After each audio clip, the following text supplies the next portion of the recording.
You're coming through loud and clear. Okay, I guess we got 3 mics. One for each. More mics than we need. Morning, Charles. Hello. How are you? Fine, how are you? Fine. Good. You're fine. Good.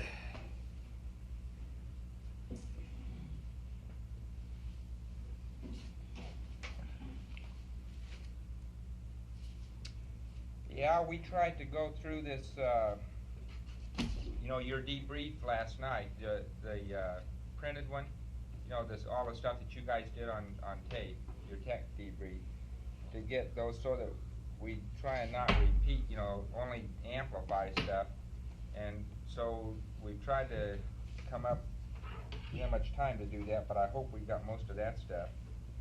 And Okay. if you think we're hitting some area that you think, is a conflict with that, we'll yell and tell us, and we'll Alrighty. change her around. And some of the things, now there were some things that you guys said yesterday, when I was in the project debrief that probably bear on some of these too.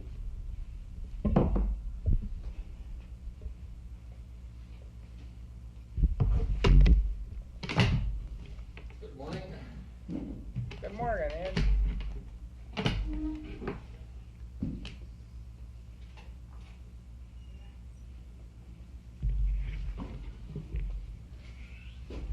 Thanks.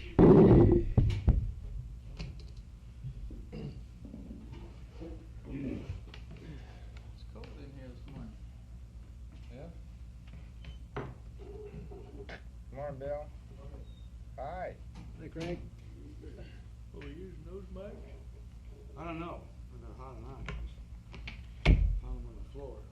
Before we, start asking questions, identify yourself so that Yeah. people that Yeah. transcribing know our voices. Yeah. Say who Okay. these people are.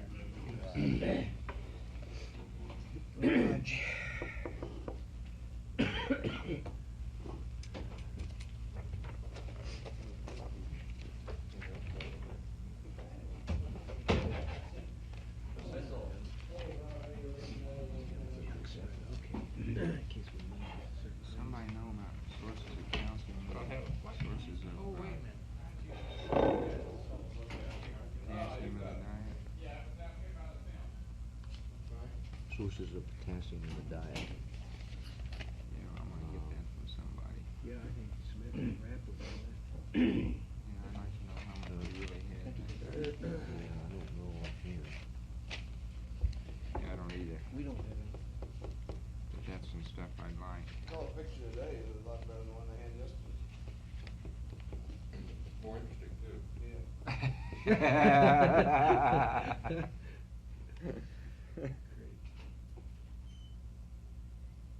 Sorry about that. Camera on the door of the. Okay, Yeah. I got some things that I thought I'd say a couple of things about. See, the medical requirements is the first thing. Another one, the audit.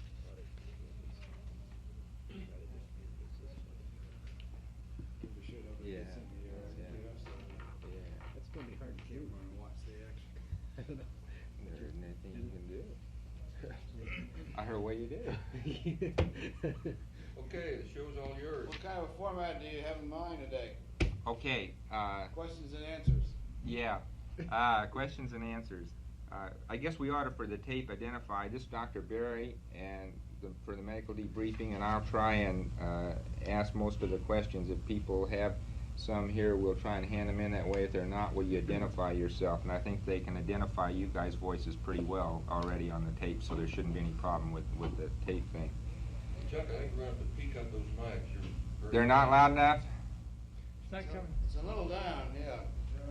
Mr. Bernhardt. Where is he? I'll take care of it. Probably outside, I guess. Can you get him to turn them up some?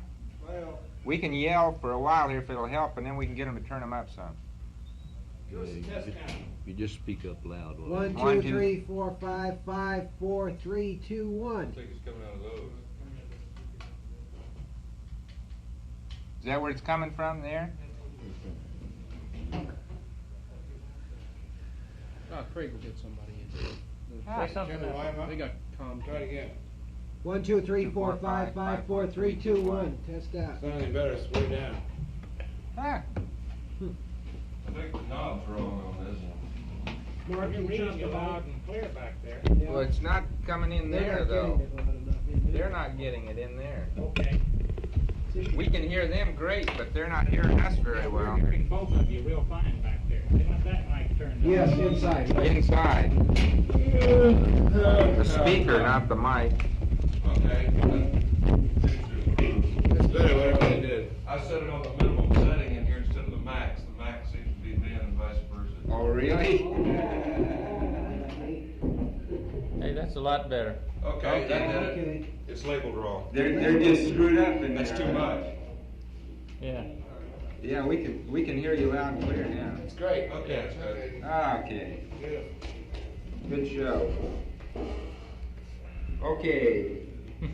I'm going to start a little bit out of order here, but one of the things that sort of pervades it all is medical requirements. And in this section 27, you had some comments about the medical requirements, and I thought we ought to just get one question with you.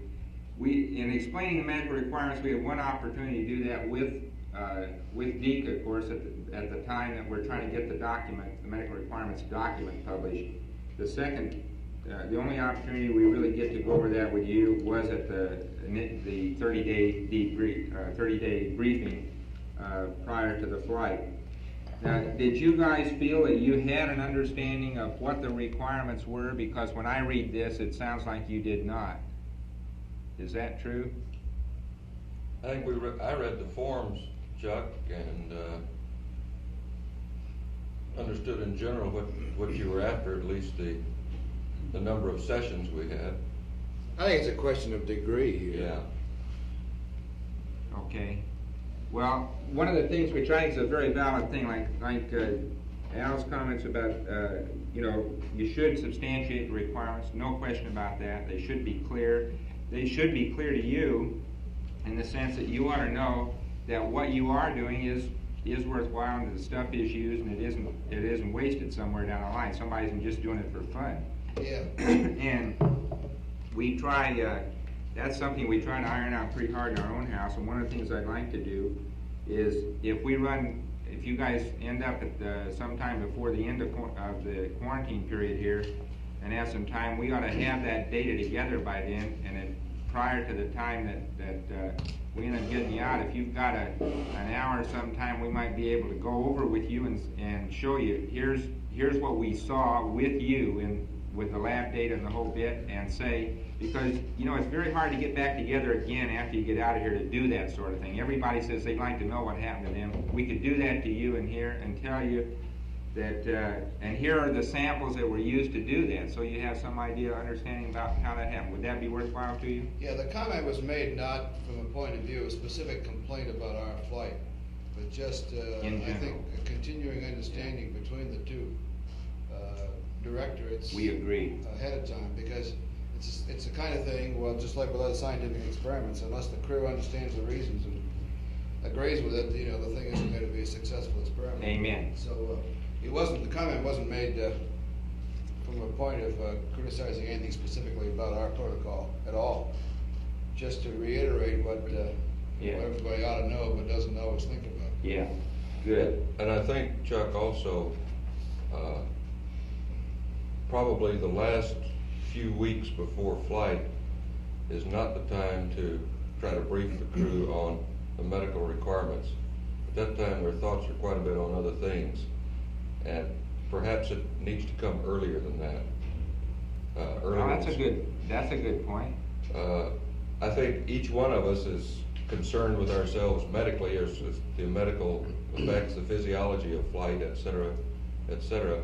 But the last few weeks, you just can't get yourself cranked up to really think about those things, except for the things that are going to happen to you so you can be mentally prepared for it.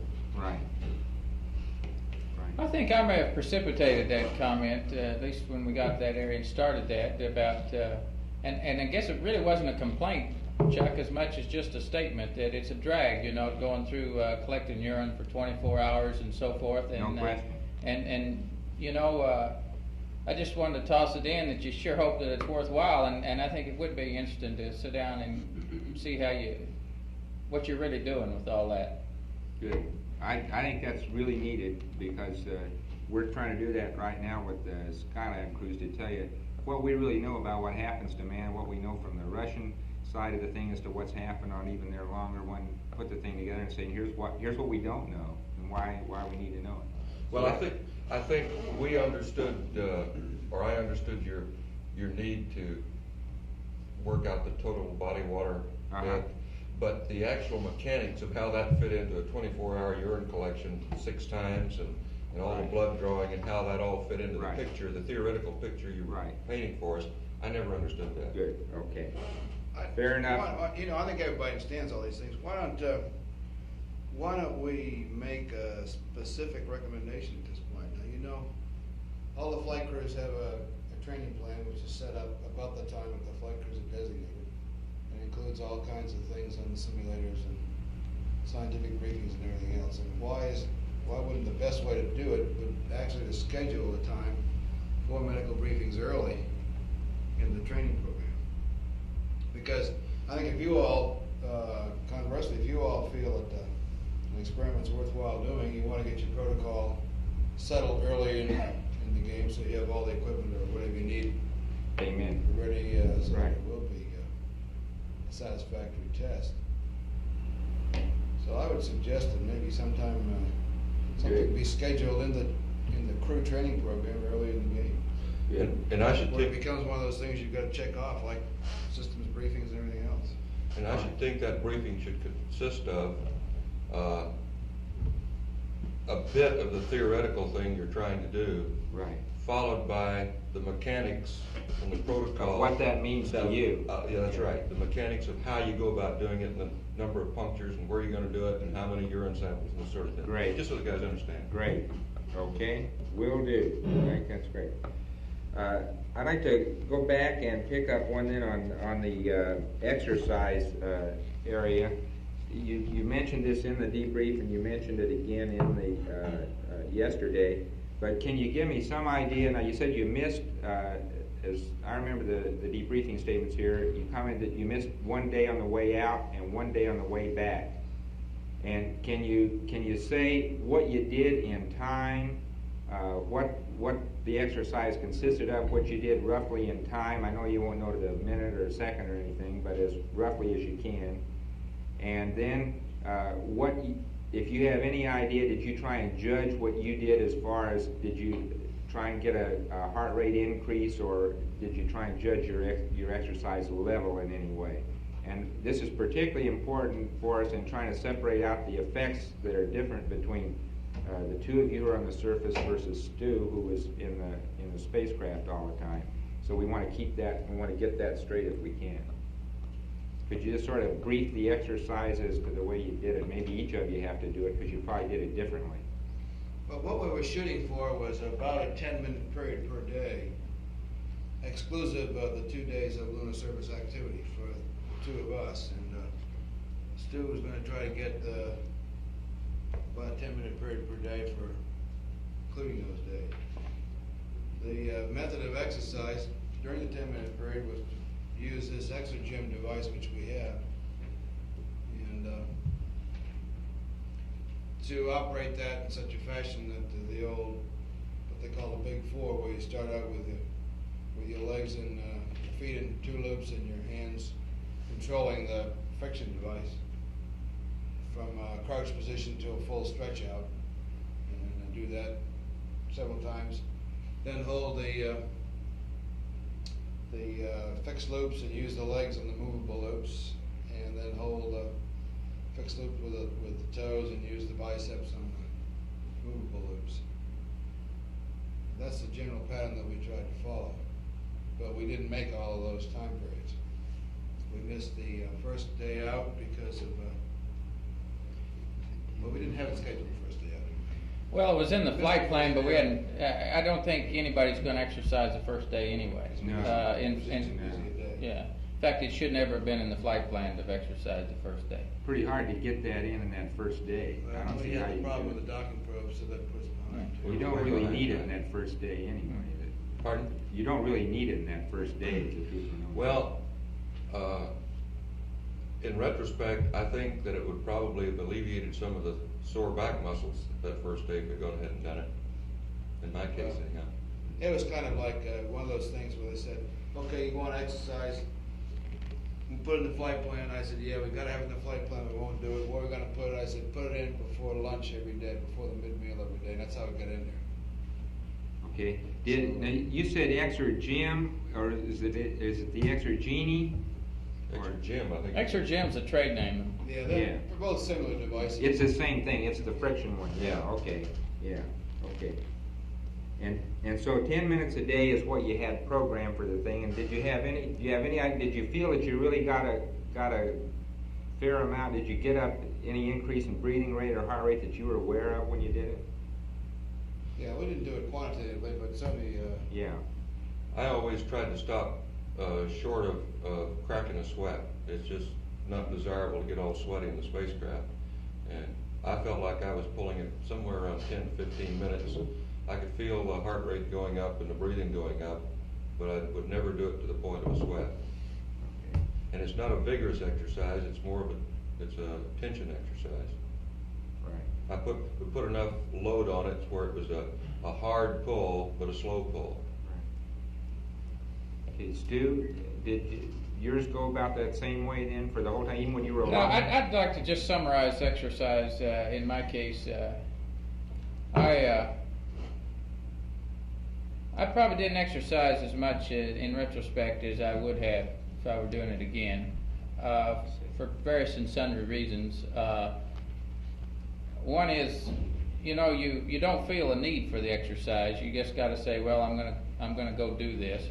And there were a couple of times that we got out the, it says exercise period, so we got out the exerciser, and Al and Ed would have at it, and I'd be doing something, or I'd say, well, I'll put it over here and I'll get to it in a minute.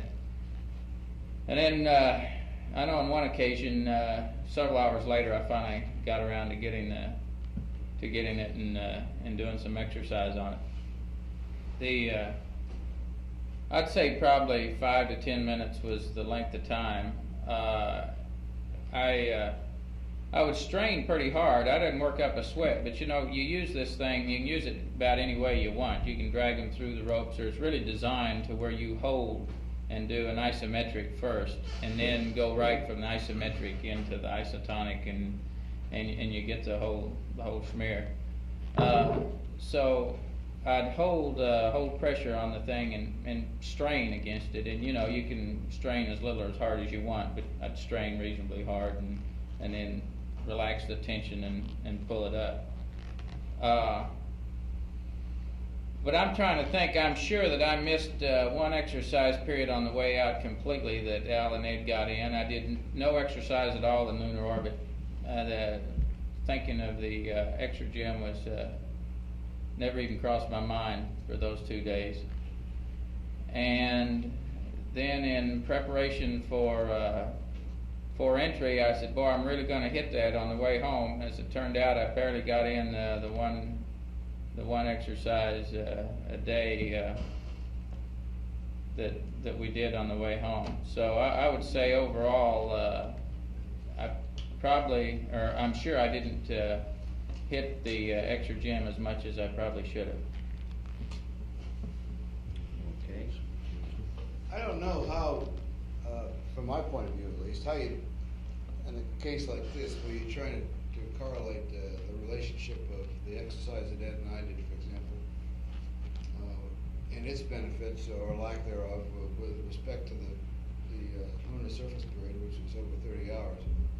I just think the basic workload there alone is enough different to put that exercise thing down the noise level. That's its contribution down the noise level as far as the two of us are concerned. I think that's probably very right now, and I think that the thing we want to know is, was Stu trying to make up for it in some way with exercise in the spacecraft? Because he obviously, there's no way he could make up for what you were doing on the lunar surface. He was I don't trying think to, but he had a real busy flight plan. Yeah, yeah. I don't think he could do it. And this is what I wanted to find out. Was he trying to do a lot more or something during that time? So. No, I wasn't. I think that'd be a difficult thing to try to do, really. I don't know. You're going to, maybe with the longer period in lunar orbit, CMP may not be quite as busy, or maybe. I suspect he probably will be. I think it's going to be difficult to get in much exercise there. But no, I It's wasn't. going to vary between individuals. Yeah. So it was obvious that Stu's greater interests were in running the spacecraft, and for example, the B-23s took a lot of time, which he might otherwise have allowed. That was this is the kind of thing I'm talking about. That if you're going to get individuals to try to exercise and respond to exercise, then you're going to have to get to them early and explain the benefits or the crew as a result of that. Right. Because it really is an individual thing. That's right. And we haven't tried to set any numbers of times that you do anything or anything like that. And so I think we need to really carefully look at that as an area. Okay, Ed, while I added one that came up yesterday when you guys were talking about Myrtle, reminded me of the problems that you had in flight with the urine, kinking of the urine hose and so forth. How much time did you make a conscious effort in your own particular case, because this is important, trying to chase down your status post-flight here, of the time that you had the in-suit urine device on? Did you have it? Me? Well, Yeah. it wasn't my hose, it was kinked, you know. Right. It was Al's. Yeah. I get her twice Al's was, is that right? Yeah. Apparently all the time. All the time. We, Oh yeah. we had it on, I guess we have to look back on the transcript or look back over the flight plan to know when we took it off the first time. We all unsuited at the same time, which was about 6 hours, 7 hours into the flight, all right? Somewhere in there. And we put the UCTAs on PDI morning, and we took them off only when we got back to the spacecraft after docking. And it was on for those 2 periods only. And I never experienced any discomfort. I never had any problems whatsoever that we discussed pre-flight. No symptoms, no of any sort. Great. Well, it looks like, we haven't had any, and you did well. How did you feel? That's another one we might just get out of the way. On fluid intake, it sounds like you all thought the water was great, and so you were drinking well. Were you trying to force fluids? Were you trying to consciously force fluids? Yeah, I think You and Alvin? in my case anyhow, Yeah. I tried to take a drink out of the water gun about every time I went by it. I did find that I preferred the juices to water, and surprisingly enough, as much as I did not care for the juices pre-flight, particularly, I didn't crave them or anything, we were drinking a couple of juices per meal a large portion of the time. I was. And in addition, taking a shot from the water gun about every time I'd go by it. I forced myself to drink the water, not that it tasted bad or anything, but just to keep the fluid intake up. And so I would drink water, like Ed says, every time you pass the water gun, you say, well, I think I'll try some of that. And one person would take a drink of water and pass it around and would put it back up. As I understand, though, you stated in the debriefing you felt you drank about half as many juices as they did. I'd say that's probably a good average. I'd say probably a third less.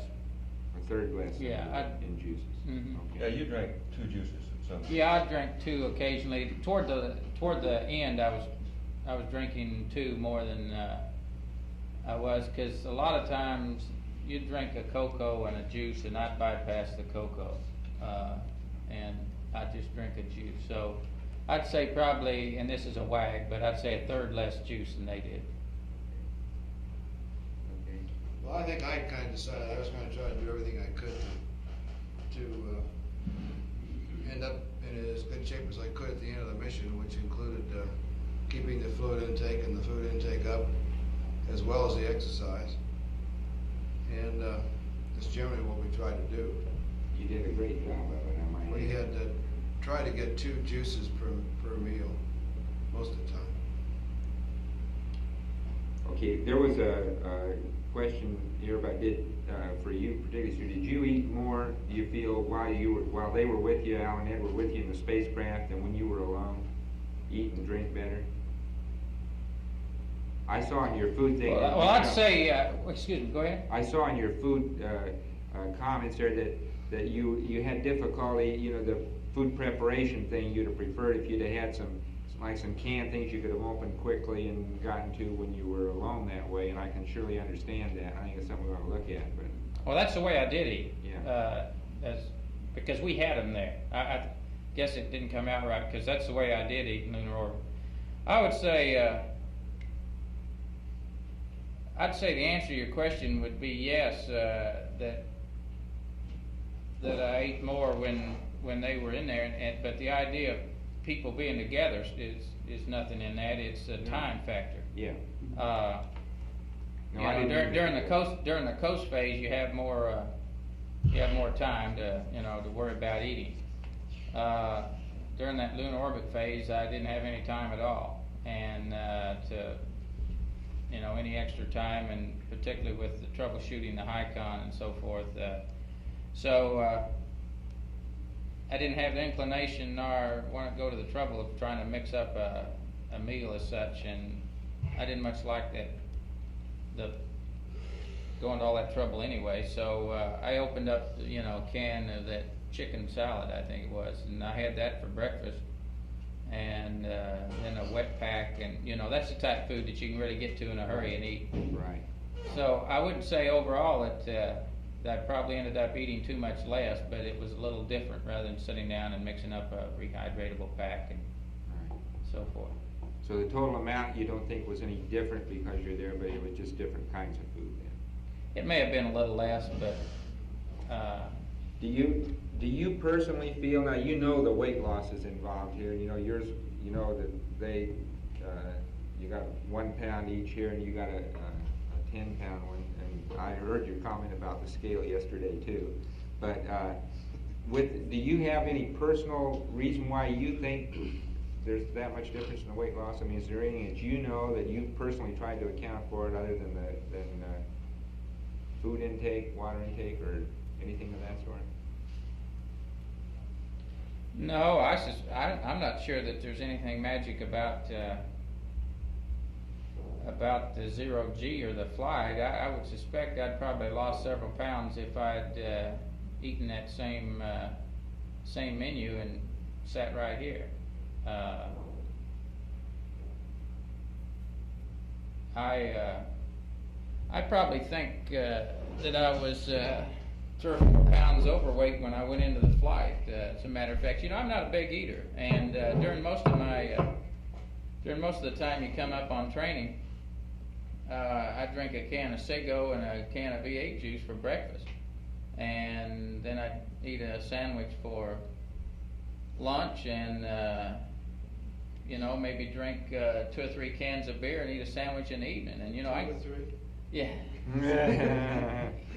I can go for days on a menu like that, and I don't know how many calories all that adds up to, but it's not really a high calorie diet, and I would say that pretty much was my diet for 3 months prior to going into quarantine. Was just about what I stated there, and then when we got into quarantine, well, then I started eating more for breakfast and eating a bigger meal in the evening. And so I think I probably was 3 or 4 pounds heavy going into the flight. And so I think the weight loss may be overplayed a little bit, because I think I had a few extra pounds, and then plus I don't think that maybe we picked the right weight up on the rolling scales. But that's neither here nor there, Well, we can probably show you something about that from when we get your lab material pulled together. I think we'd be able to give you a better handle on that as to whether, it really was something that had to do with the 0G state or not. We hope we'll be able to do that.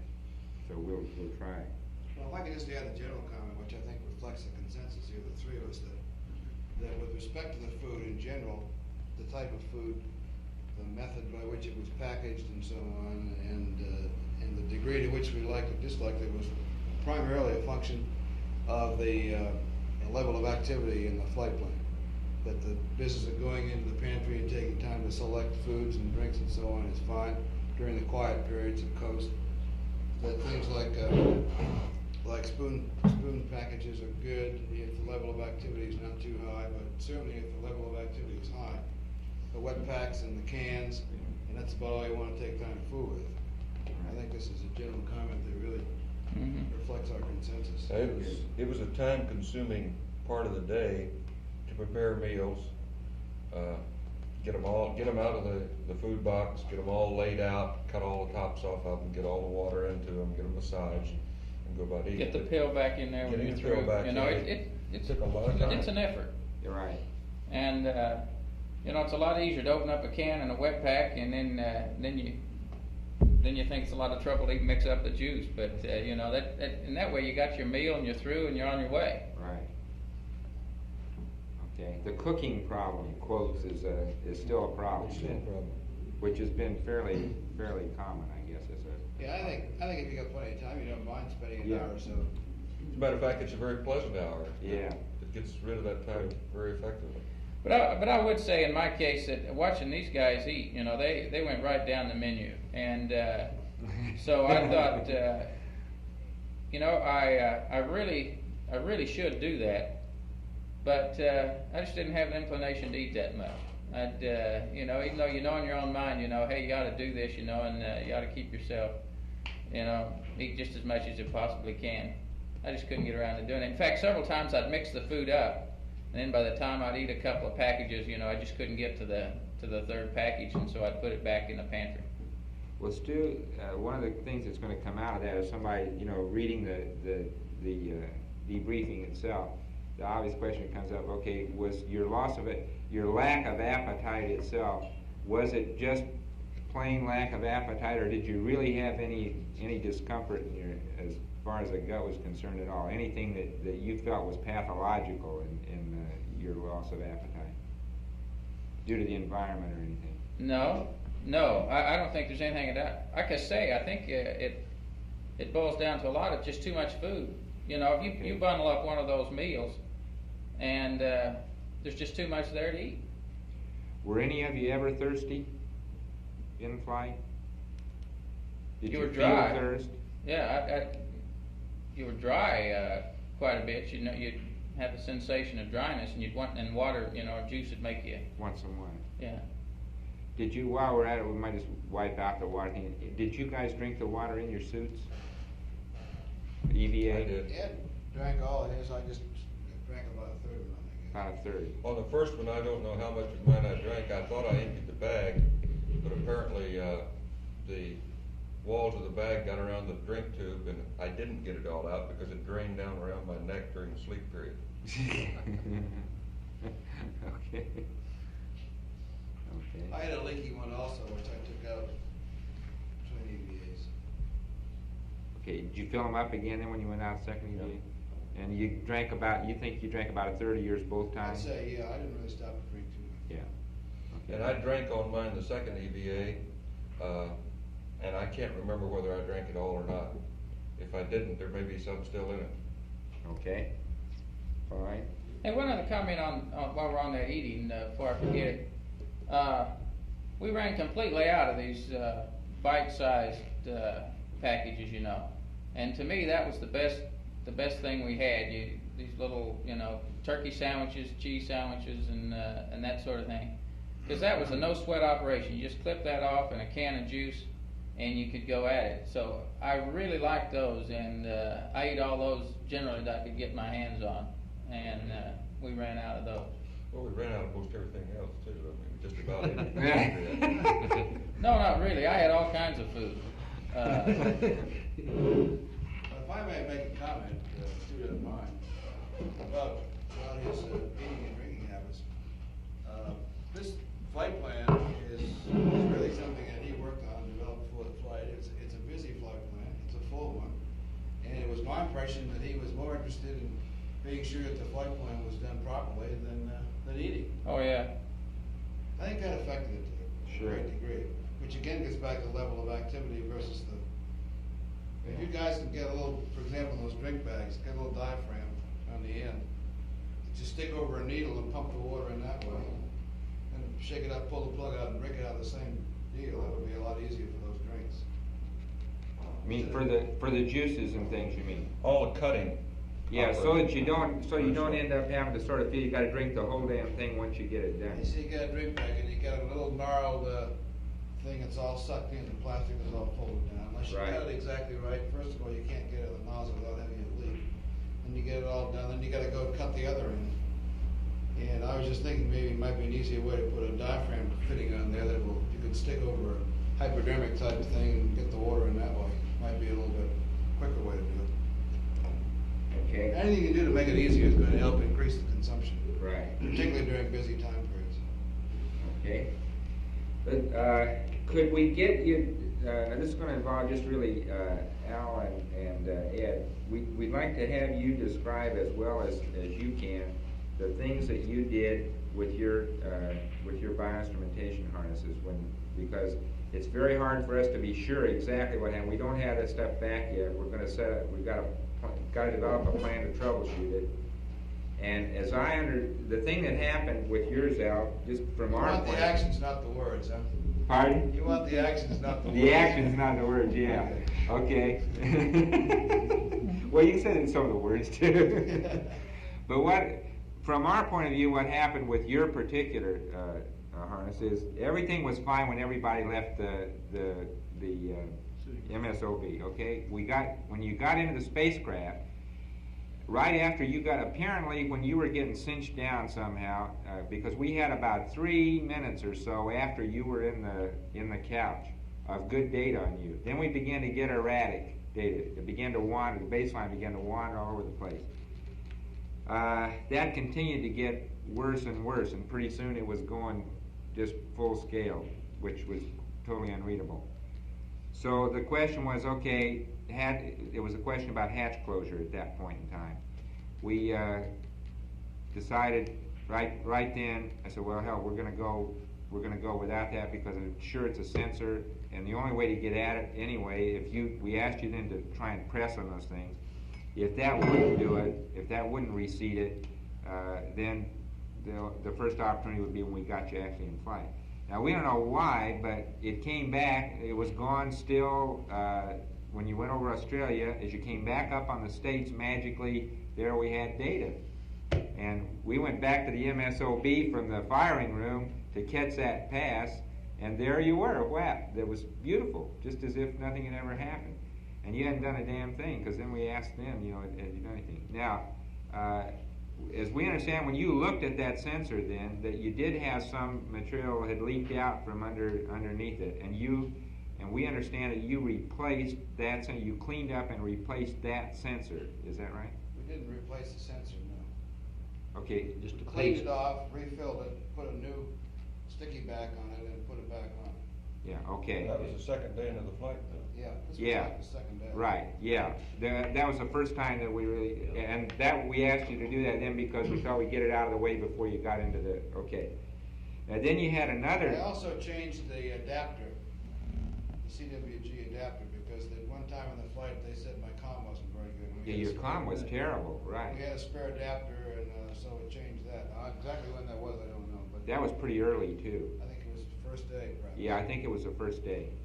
Al, that was the That lowest. wouldn't have anything to do with the launch problem, because of course we're No. using a different, No, and we had a respiration on you. You can see respiration, but we didn't have the. that's good. Yeah, but we didn't have an ECG. That's very reassuring to me. That's right. Good. Hey, Al, can you correlate the reappearance of your EKG signal with any flight plan activity that you might have been doing at I about? sure can. I'm just as mystified about that as you are. I tried to press it through the suit and Right. everything.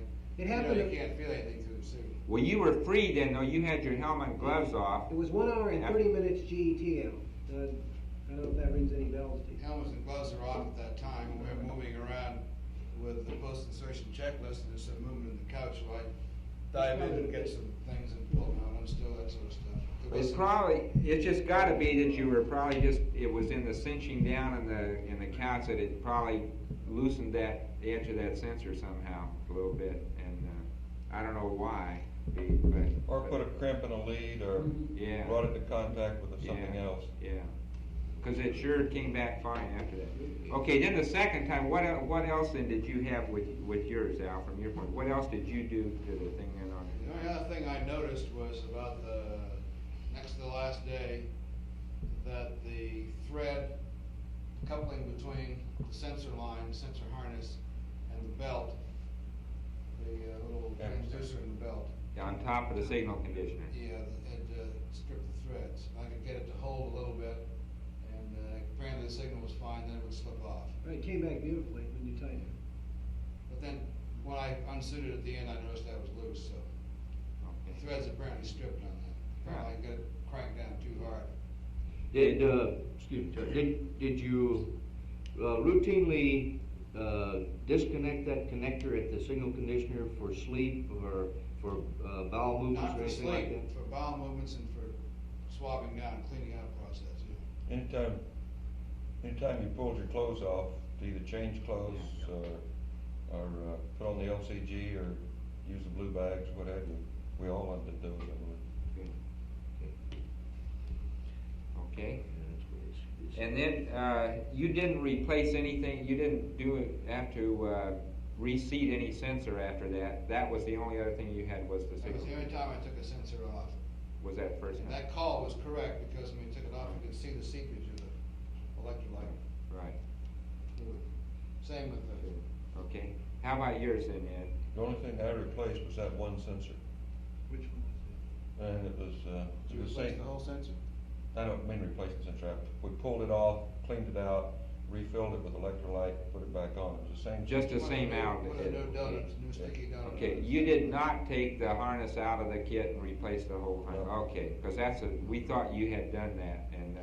Well, you called and asked me that, but there wasn't time to do it, so we Yeah. took. I'm glad you couldn't hear what we said when you guys said that. We took the chance that the real problem was simply the sensor and the electrolyte, and that's what it was. That's exactly what it We was. couldn't have picked the worst time from the standpoint of timeline.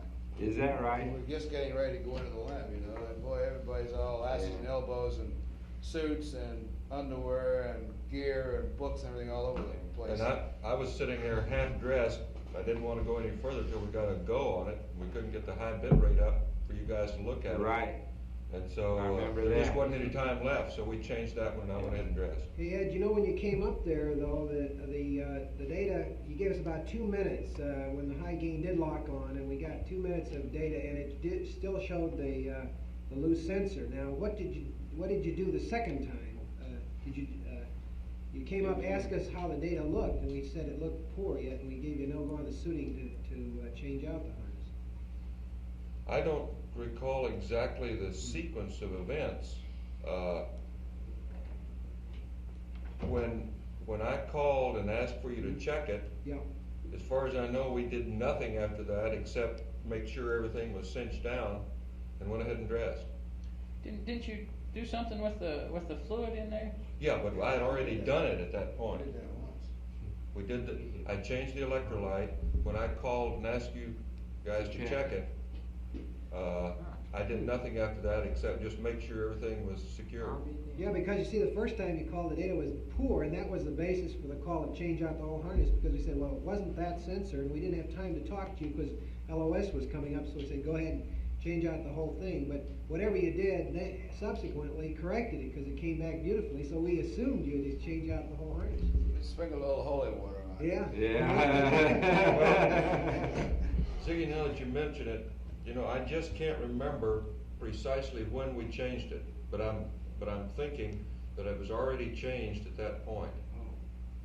Okay, Now, Ed, was this the lower sternal? It was the lower stern. same as that. Same as Al's? It never did change, it was electrolyte that was Yeah, replaced. what I mean Yeah. is taking it off, by taking it off and cleaning it, putting the new. Putting it back, just sticking it back. Okay? And you think you did that before LOS? Yeah. He probably did. What we're thinking now happened, probably took a while for it to seat properly, and when he came around, it was good again. Good. Well, his stayed good then, and then we were having trouble with yours going in. You began to get this wandering baseline on yours again before after we got into the limit. So there was a question in our minds about it. Is there any way we could do to get that better? To make that better. And we were trying to figure some way. Could you reach around when you were in the suit? Is there any way you could get at that thing if you took, like, after the EVA, if you ended up taking the helmet off? Could you get down into the suit here? You really have to have the upper torso garment, the upper part of the torso garment clear of the body in order to be able to feel that. In order to even feel There's no way you can definitely tell, even if the other guy goes through the back zipper and around in front. we tried that on the ground to see if you really, could do that, and that's pretty hard to do, we found out. The most you can do is press And on after it. all that time quarantined, that's pretty dangerous too. Yeah. Depends on where his hands is up. Yeah. Okay, all right. Forget the EVA, just keep fooling with my sensor. You've got 2 hours to stop that. Okay.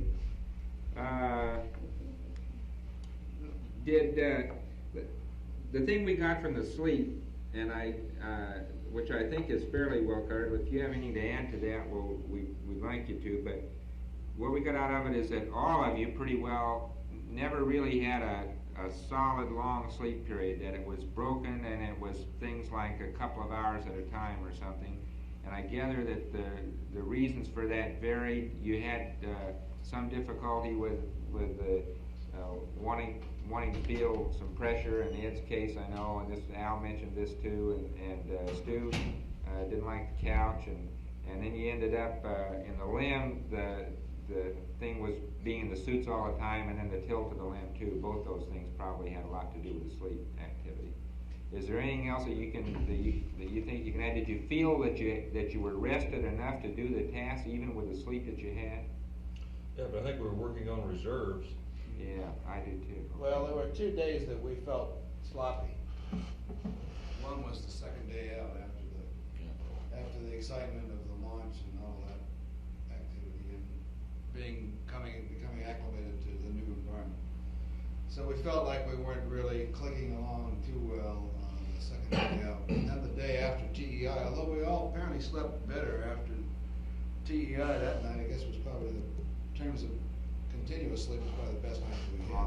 Still, the next day we felt like we were not really organized. We were getting things done, but the little things were not being handled as neatly as we would like to see them. So these are the only 2 days we felt that we were on top of the blood plane.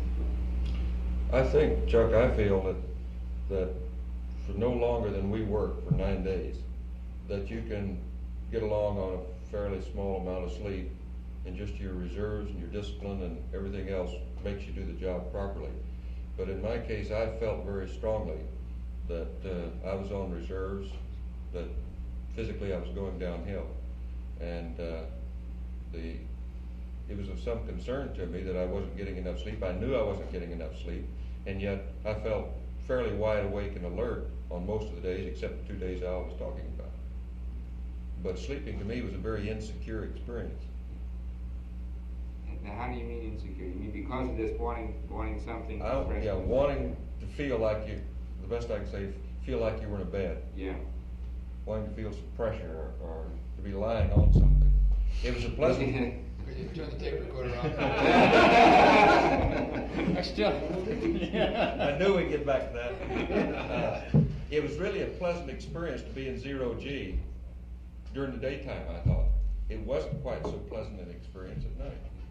Well, did you feel, that brings up this thing, did you feel, I gather from Al's comments in particular, this business of using your legs and your feet to try and hang on to something, which has been described by other guys too at some length. Did you have a feeling that was the cause of this muscle business in your back more than, because that's been described and they've never been able to really put a handle on why they felt they had that. They've had this sort of a feeling that if they could just stretch that real good, it'd be great. You think it is due to the fact that were trying to lock onto something? Thank you, Jack. Yeah, as soon as, that's what I analyzed it after the first couple of days. I think we discussed it, as a matter of fact. And so we started exercising and then deliberately take time out to relax, not only during the sleep period, but also try to adapt ourselves to a relaxed state during the awake periods in the seats or on the optics or in the tunnel or something. And after the second day, it kind of went away. Yeah, that small of the back problem was gone after a couple of days. Wow. And in fact, I was kind of surprised at that. Woke up that first morning, and my back had bothered me during the night. And I didn't realize that Al and Ed's back was bothering him at that time too, you know. And I said, you know, I really didn't get that much sleep, but this sounds crazy as all hell, because I can lay on that big fine king-size bed at the house, and if I get a lot of sleep, you know, if I lay there for say 10 or 11 hours, why the small of my back bothers me. Sure. And I said to these guys, I said, hey, this is crazy. I didn't sleep that much last night, but my back feels just like I'd got about 11 hours sleep. And they said, well, mine does too. And then, you know, then we got to talking about it. And but it was there, and it was very conscious to me that first night. In fact, I thought probably my back kept me from going to sleep as much as the new environment. Yeah. Rather than the 0G, because I was always conscious of my back bothering me. Did you ever think about taking aspirin or anything to do anything with that? Did you? I never take aspirin at all. For the 8 thing? I think until the time we discussed it, I was convinced that the reason I was feeling bad in the back was just not urinating for so damn long during that hole. I wondered if you in the wouldn't first think day. that. Yeah. I did think that. Yeah. And then after we started discussing it, I said, well, that may not be the problem, or if so, that's just part of the problem. Everybody's got it. Everybody's got it. Yeah. And I agree with Al that it has something to do with the way you try to use your feet to stabilize yourself.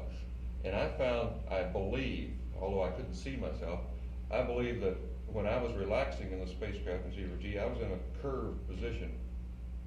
And it felt good to throw the shoulders back and straighten out, or to take the exergem and get some tension on those back muscles. Well, you tend to assume it's sort of like a fetal position. If you just totally relax, your legs will tend to float up and come up in a sort of a semi-seated position, and your hands would tend to float out about like this, and your back tends to bend some, so it tends to assume that kind of a position. If you just let all your muscles go, so you don't have any muscle pulled off. Oh, I tell you, one of the good things for that back too is just exactly that position. Just get yourself up like this. That's right. And I know that first night when my back was bothering me, I tried to sleep a good bit. I'd reach down and grab a hold of my booties, and I would lay there like that with pulling some pressure on my legs, and it would really help that small of your back. I found both things, either straightening out to put some tension on the back muscles, or as Stu says, double on up and pull the other way. How about when you got back onto the carrier now, and you got into a bed then for the first time back in a 1G environment? Did you have any feeling? Did you have the feeling that you were real heavy, that you were sinking into the bed? Did you have that when you were on a table or anything, on the X-ray table or anything of that sort? None of you experienced that. How about weight of clothes? Did you have a feeling that your pants were too heavy, or they were falling, or anything like that when you first got back? Only thing I can remember about laying down on the bunk was it was a good relief to be able to lay on your stomach. You know, I generally, I don't know which way I sleep most, back or stomach or what, but you know, I always had the impression, no matter in what position you are in the spacecraft, you're on your back. And so I remember thinking of that. The first thing I laid down in the bunk was I stretched out on my back, and I thought, gee, I've been this way for 9 days. I think I'll turn over. So I rolled over on my stomach. It felt pretty good. Okay, did any of you have any dreams at all? Did you ever dream in flight at all? I did, but I couldn't for the life of me recall. Well, that Absolutely. doesn't matter. Yeah, I had dreams. But you did have dream activity, at least, in the Yeah. 0G state. Good, okay. Yeah, I think of that heavy feeling, Chuck. The only time I noticed it was after we landed. We were still in the spacecraft. We unstrapped, and the spacecraft was bobbing around a little bit, but not too much. Got down the LEB right away, and the first couple of steps, combination of the rocking the spacecraft and being in 1G again, for perhaps, I don't know, 30 seconds, no more than that, certainly. That was my experience too. And I started doing some deep knee bends right away for, maybe maybe 10, 12 of those babies, and I was right back at home again and continued to feel that way. No muscle soreness, no feeling of heaviness or anything from there on out. Did you, this feeling that you experienced when you first went down the LAB, was that all over, or was that just heaviness in the legs, or did you just feel heavy all over for a Just few feel seconds? heavy all over. I think, Just all over. How about when you first got some G on reentry? Did you have a sensation that you had a lot more G than you were really registering? Did you go through that? I don't remember anything over 2G. Was I supposed to? Of course, these two guys were. You don't, huh? You'd like that. No, Everybody else is done? No, I think you become very sensitive to G, like even ullage on in the spacecraft, you know, or well, that'd be just the only time you'd really feel a G would be the ullage, as well as the SPS engine, of course, you know it. But on entry, certainly, you know, as you're going through 1G, it certainly doesn't seem like 1G. You're sensitive to the G. Since I wasn't quite as busy during that initial period as they were, I didn't have tracking tasks to keep me occupied. I probably felt it more, or was conscious of it more than they were, and it felt to me like one hell of a load.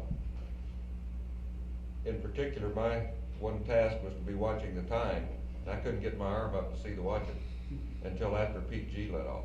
And then about 4 or 5 G, I could pull my arm up and take a look at it.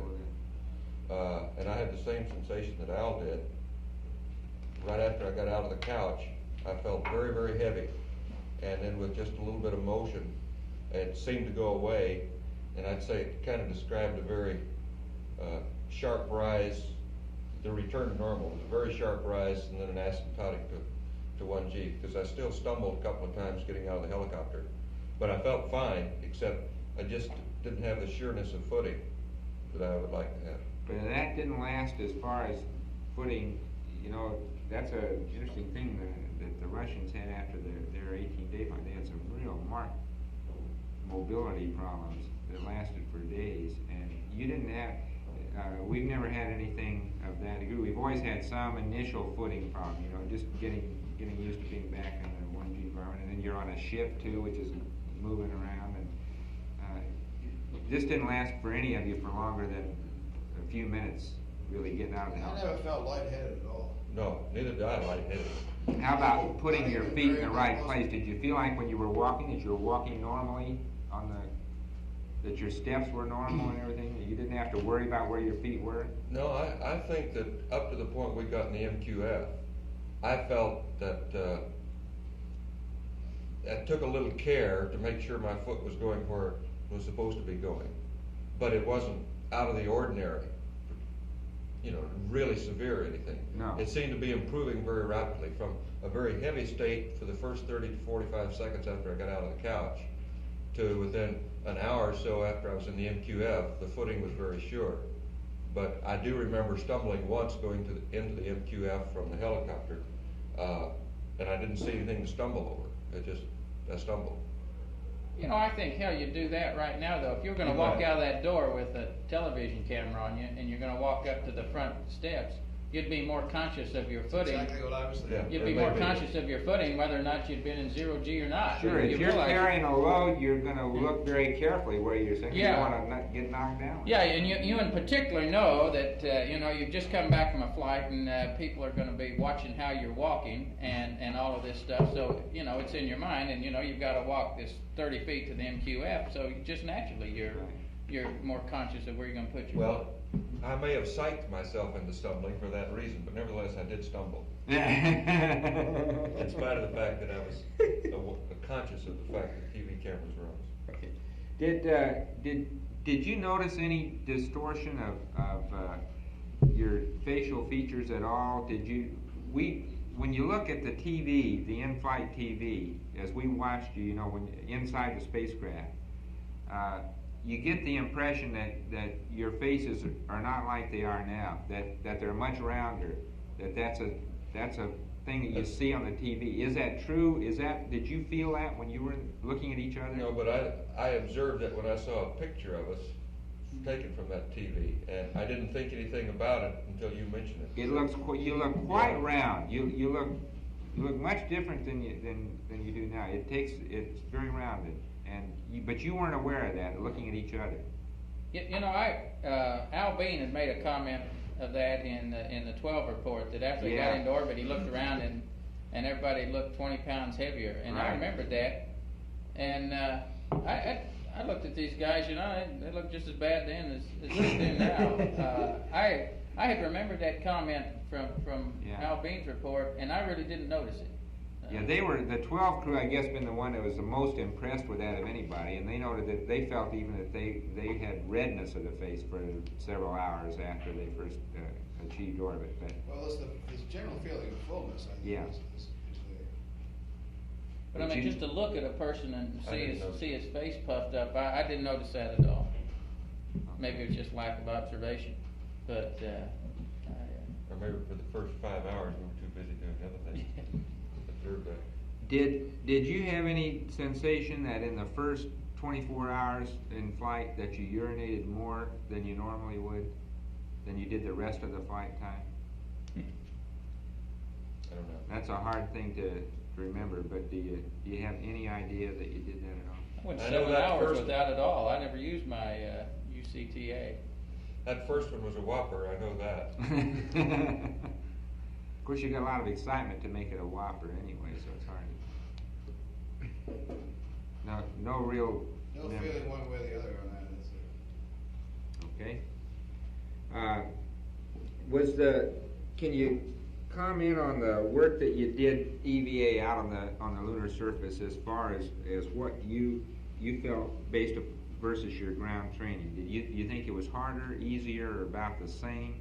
And secondly, as a second question to that, did either of you feel really physically tired to the point that you knew that you were really tired during the EVAs, even going up cone?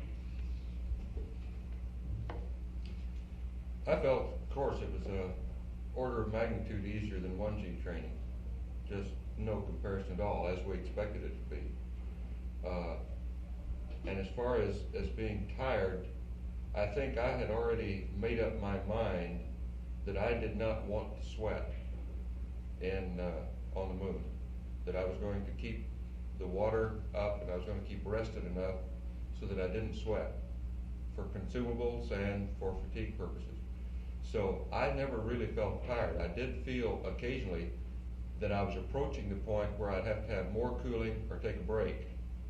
But it wasn't because of a tired feeling, it was the desire to program and plan consumables the way we wanted to. And not be hot. Okay. So I felt in my mind that I was stopping short of the point of fatigue as a direct plan of not wanting to use up consumables. How about you, Al? Well, it's kind of hard to equate the pre-flight stuff with flight stuff. First place, you're not using the LCG in the pre-flight stuff, and you're lifting essentially 1G pieces of equipment around and so on. So it's pretty hard to equate the two in my mind as to whether it was harder or easier in flight from the standpoint of the total work output. But certainly, standpoint of ease of mobility and so on, as Ed says, it's a lot easier to get around. I think you travel a lot faster and easier on the lunar surface as a general comment to start off. EVA 1, I did not feel uncomfortable at any time at all. EVA 2, I think the fact that I was aware of the workload was manifested primarily in the respiration rate as opposed to anything else. I didn't feel as though the body heat was going up too much, the deep body heat was going up too much. I think this is primarily because of the circulating fluid in the LCG. And I was not aware of any profuse sweating, just a little faint tinge of sweating, a blush, whatever you want to call it, was when I went to the medium flow on the water. So I think, and of course, you're not really aware of increase in heart rate either, unless you specifically stop and measure it somehow. Right. So I think to me, the thing that was most obvious about the increased workload was the respiration rate. And at times, I think we suggested climbing the steepest grade of the crater that cone that we stop and take a rest. I think you all suggest that Right. as well.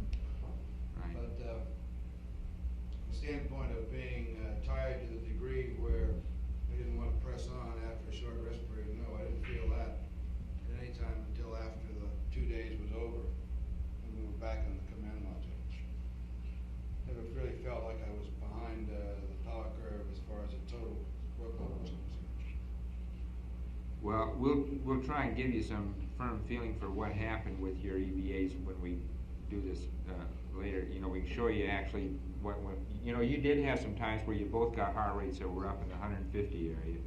You and this is why we felt, and your respiratory rates were very audible, and we didn't have a respiration trace on you at that time, as you know, but you did have very audible respiratory rates, and it was obvious that you were increasing those. And Al, I think you began to store. I think the thing is you kept yours on men for a long time, and then when you did turn up to medium flow, you just left it there a short period of time, and it didn't kick your rate down as much because you still were maintaining some of that heat in there. Now it wasn't enough to make you sweat apparently. And then when you started doing that, turning it on a little bit longer each time, it just settled right back down. You didn't have any trouble with it at all. But both of you came down very well. When you would rest, your rates dropped down, and that's contrary to what happened on 12, where they didn't drop down when they rested, and yours did very well. They just dropped. They come right on down as soon as you stop doing the activity. So that. Do you have a feeling that you could have? You have a feeling? Any recommendations about extending EVAs now? I mean, do you feel that it would be possible with proper consumables, of course, that you could, that it's physically possible to do that? I sure do. The thing that bothered me was the worrying about consumables. Knowing that we were getting a higher metabolic load, a higher heart rate, more oxygen consumption going up Cone Crater, and that I was spending more time on between minimum and intermediate cooling because we were deliberately rushing to try to make up time. I started worrying about consumables, and especially in the water and the oxygen. And I felt that was a limiting factor. I didn't feel that I was the limiting factor. Just the oxygen and the water I was consuming were bothering me. Well, we tried to give you the word that that you were pretty fat on consumables really at the time. We thought you were trying to save consumables, obviously. Yeah, we were. Yeah, and understandably so. And so we wanted you to know that you had enough and you could go to medium flow without really getting yourself in a hole was the thing we wanted you to know. And after you did that, I spent considerably more time on between minimum and intermediate cooling. Yeah, we did. Yeah, right. Al So did did too. Al. Yeah, you both did. Incidentally, I think that the comment is, would like to comment about total workload with respect to the 2-day period. I wouldn't want to see a crew ever plan to do any more than we did in those 2 days. Oh, amen. As far as I'm concerned, that's about as heavy a workload as anybody ought to do. And certainly, if you're going to go out for longer periods of EVA, you ought to allow longer periods of resting. Amen. and make sure somehow that they get the rest. Yeah. Just allowing the time doesn't necessarily assure rest.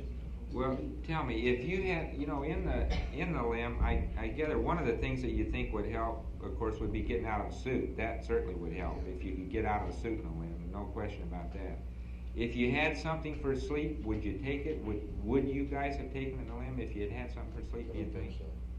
I don't think so, because I don't know about Ed, but I certainly don't take that kind of medication here in the ground. It's an individual thing, quite obviously, and it just depends on. Try to do things as closely in space as you can to the ground environment is probably the way everybody would. Right. So if you have people that do that in the ground, probably would help them in the. I prefer to see us use a more natural means of getting to sleep as opposed to an artificial You'd means. like to have something to sleep on, please.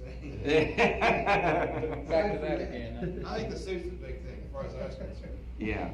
It keeps coming up. Couldn't roll around, even, you couldn't roll around in a hammock, and the damn neck ring was hitting the back of the neck, and, Yeah. There was one thing, Chuck, about fatigue. The only thing that I felt fatigued, any muscles I felt fatigued, was a darn hand muscle in the right hand because of that glove. Because you were fighting that glove. Yeah. And working the core tubes, unscrewing the core tubes. One of them I couldn't get by myself. Getting the caps off of them, that was very fatiguing, and that arm gave out. How about when you're carrying the barbell out there and you're getting this thing? You said you had to do it like Well, this. that was tiring, just because it's so cumbersome and it was flopping all around. But I eventually put it across my arms like that, and just aside from the workload of carrying it out, it was no problem. It was heavy. Was the weight seemed different? Because you commented at the time and it looked like you were having trouble getting out there with that thing. Was it the weight of it, or was it just the fact that it was vibrating, that it was sort of like a fishing It was rod? mostly the vibration of it, just the flopping of it. Flopping up and down. However, I think that it was heavier than I expected from the 1.6G mock-up. Uh-huh. But we had never carried it that far in training, and I think we've made that recommendation that at least once the guys ought to carry it The whole way. The whole way. But it was primarily the flopping of those weights on the end that were giving me trouble. Okay. Let's get the, I gather that on this bowel movement thing that the preps and so forth, you had a good comment in there that went fairly well. You all did the same thing we knew pre-flight anyway.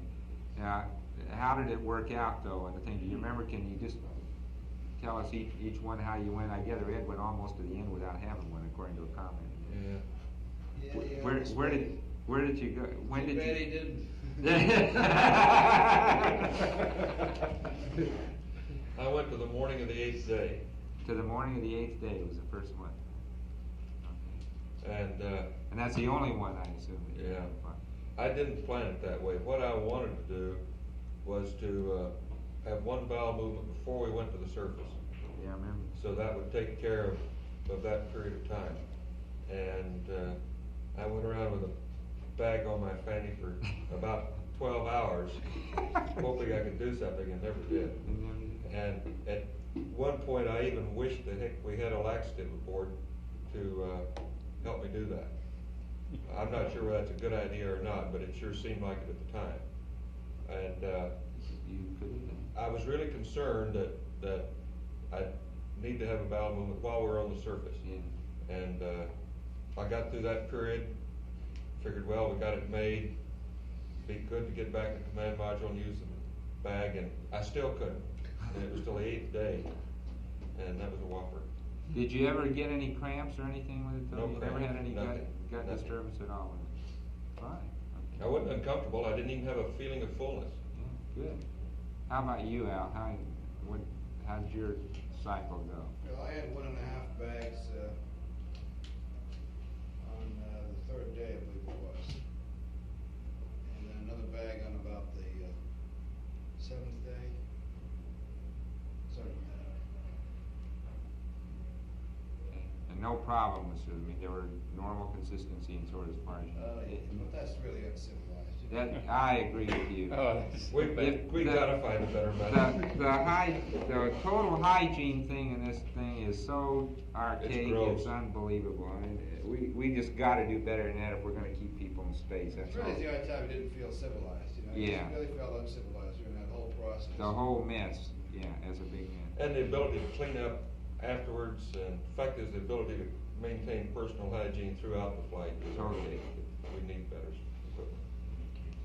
Stu, how about you? I went to 80 hours was the first one. I remember distinctly because I said between 80 and 81 hours approaching LOI while I'm going to do it. And You did. which pleasantly surprised me too while we're on the gory subject, because pre-flight I anticipated that I might have to use the bag more than that, because in my normal course of events it's very common for me to hit the head at least twice a day. And but so I was pleasantly surprised that I got to 80 hours. And then I had one other one, and it was after TEI. I guess the next day after TEI, and I don't remember what time frame it was, or was it? Yeah, I guess it was. It was the day after TEI, and okay, I don't remember the GET or anything. I can't even associate it with anything except these guys in their gas masks. I don't know what else was going on at that time. Yeah, these guys. Okay.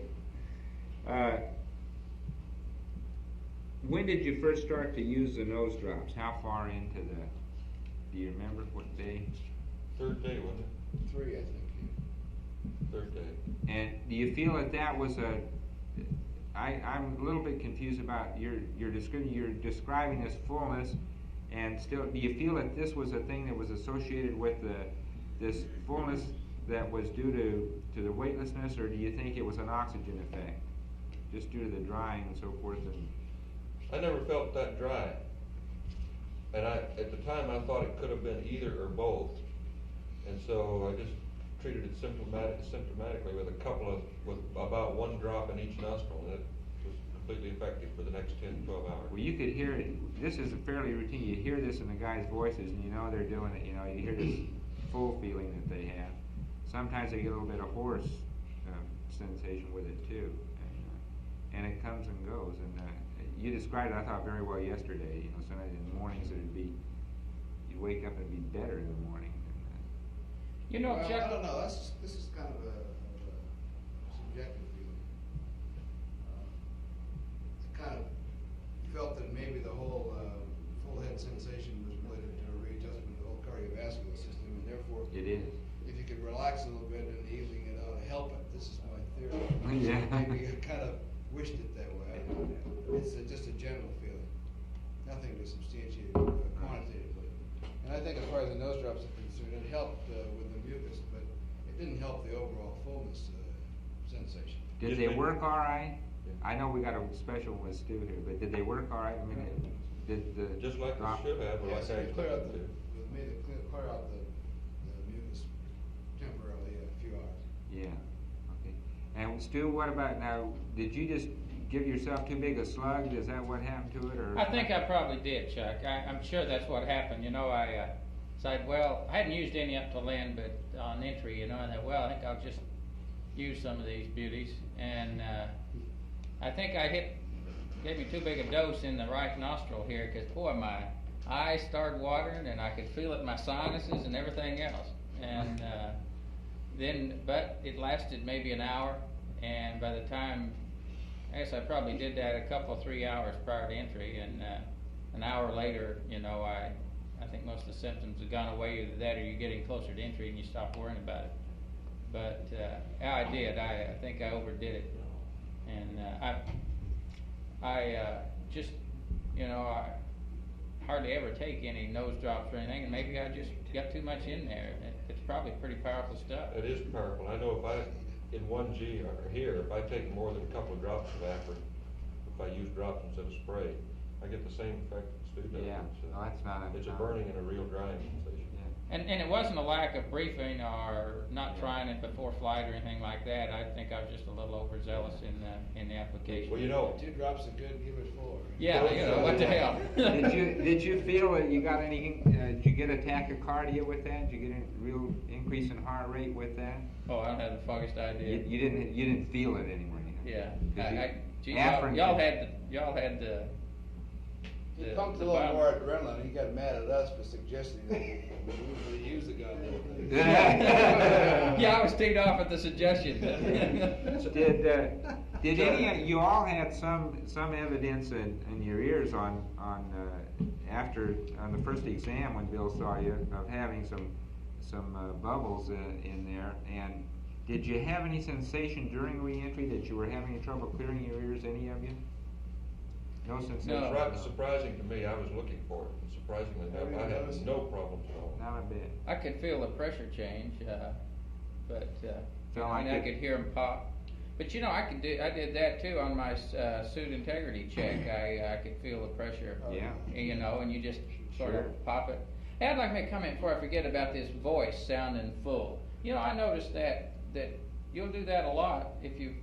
I think maybe it's because the atmosphere is dry, but if you're doing a lot of talking, and then you come on, and I would notice myself sounding full, and I say, gee, I'm sounding like that, and my head wasn't consciously full at all, but I could tell in my voice that I was sounding. Hear it that in way. your voice. If you've been doing a lot of talking. Right. Well, that's true. If you do, you know, like if you end up just talking all the time, like if you end up here like in a session yesterday where you talked a lot during the DV, you may even have had that kind of thing. If you just talk a lot during the day, you can have it. We don't have too much else to do in here, Charles. Yeah, I know. Now we're back to that. Hey, Chuck, comment on those We're looking for somebody to cut a glove. Who is it? Maybe that's gonna happen, Bill. comment on the Afrin bottles. They, the pressure gets to them and they separate into a jillion bubbles. And that emulsion is very bubbly and filled with air. As soon as you take the cap off, it comes out starts leaking. It's a little ullage in the bottom. Yeah. Okay.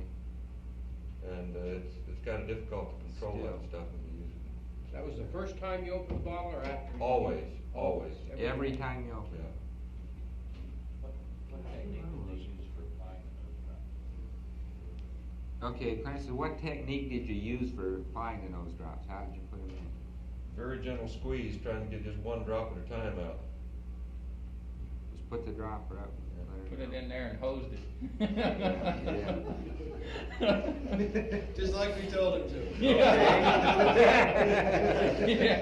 Good boy, Red.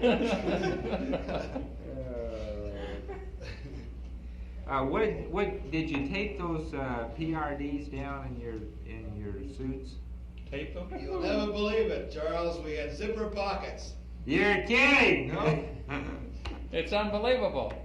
They were there. We pulled out those coveralls and there were zippers on them. First time we'd seen zippers in the whole training cycle. I'll be Oh, so dead. they're not on the training suits, they're just on the flight suits? Just on is that flight. it? Okay. Well, how about that? Okay. Well, you know. We had requested it way back and forgotten about that we'd made the official request and it was already in the mail and nobody knew about it. And none of the training devices were that way, but lo and behold, out of the package they came and there was the zippers. There they were.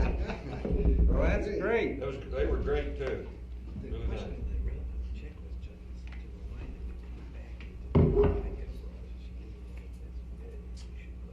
Oh, okay.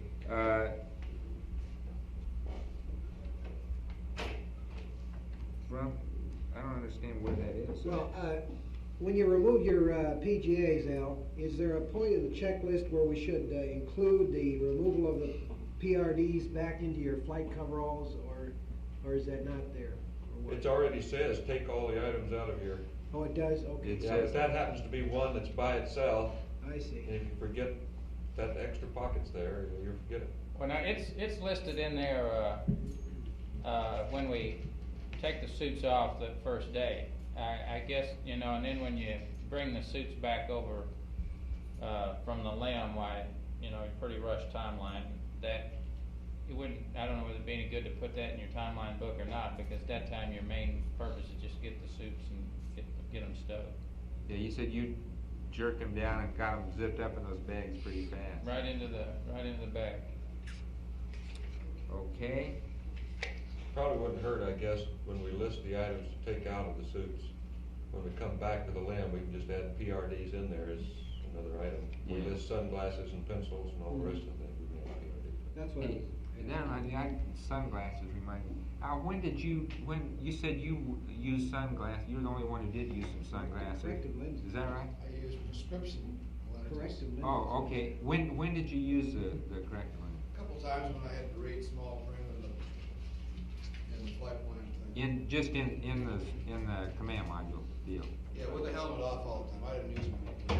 No, I didn't. I'd use it from time to time in the simulators, particularly in the LMS. The only time when I can adapt is in low light levels. Yeah. Did you have any feeling about that on the lunar surface, Al, that the light levels were bothersome to you because of that? Because that is a very typical thing. That's an interesting The point. light levels were generally higher in the lunar module. The thing that you don't simulate on the LMS is the difference between day and night on the side of the moon. How about out The on the LMS is surface? dark all the time for all practical purposes.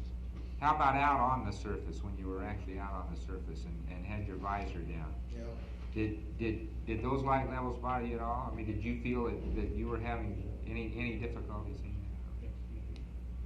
It's the only either, problems I have is with reading small print at close distances when the light level is Yeah. low. And I had the problem in the LMS. A couple times in the CMS and the LMS, Sure. I don't know how many times I Yeah. broke them out, but I don't know, perhaps Yeah. 6 or 8 times. Try to read that damn card. It's about the only time I've ever seen you use them. yeah, but in on the CMS. surface, Chuck, it's either stark white, dazzling white, or it's absolutely black, there? Or it's so black? I don't think eyesight has a great deal to do with it at that point. Yeah, that's Yeah. right. I think you've covered most of that stuff about the vision on the surface and so forth pretty well in there. I think you've done that very well in the thing, so I don't think we need to, if we have something that comes back up for that, well, we'll get the word to you, but as far as I can tell from getting through all that so far. I think we've got most of that covered pretty You know, I well. might point out to you, if you want to pursue the visibility further for any sort of medical things, if you look at the photographs, in my opinion, they're exactly what we saw. Is that right? If you look cross sun, the visibility is great. If you look up sun, everything's glared out by the sun. If you look down sun, all of the gentle, subtle rolling and subdued craters, they just disappear on you. Yeah. But cross sun visibility is great. The photographs show it the same way.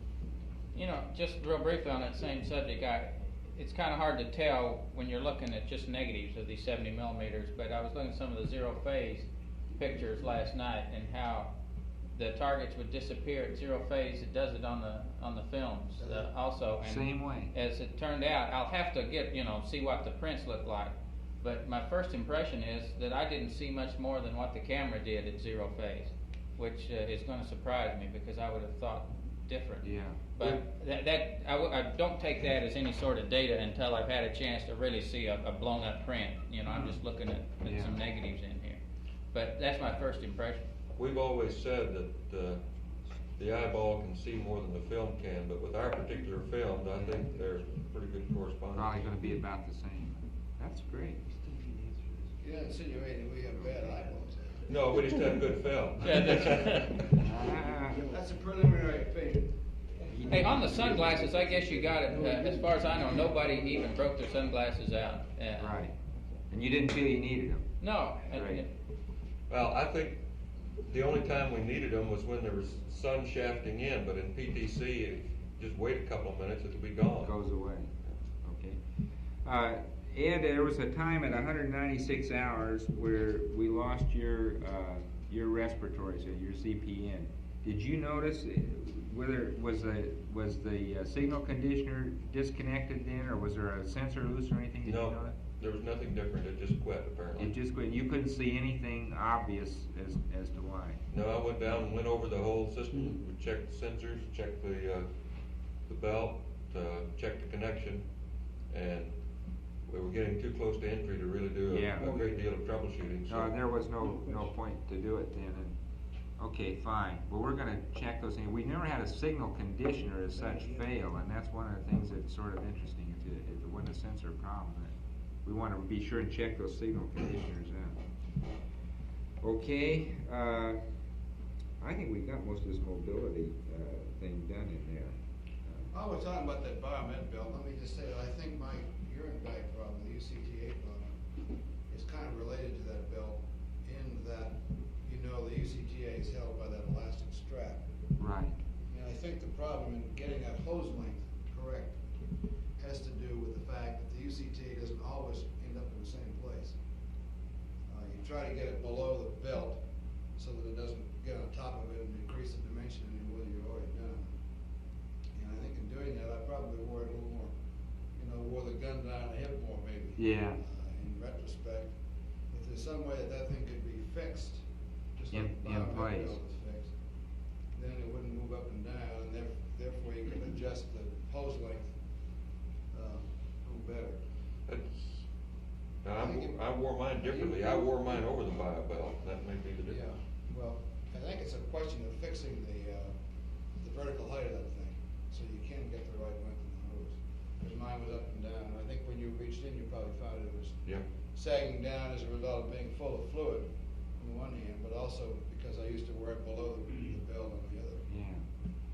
But his hose had a definite kink in it. It came out of the fitting and just made a sharp kink, and it was bent, just like it's kinked, just like you see a hose. Yeah.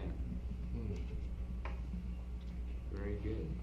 Did you feel any real dryness of skin as such, or dryness of your lips or your nose at all? Did you ever have any sensation that way? Not exceptionally for me. I sure didn't have any obvious sensation of dryness. I noticed, I don't know whether Stu did, I noticed his lips were cracking about the fourth or fifth day after we got back from TEI. But I don't know if you got it or not. No, I didn't feel dry. In fact, I noticed it cracking in here too. No, I didn't feel any dryness particularly at all.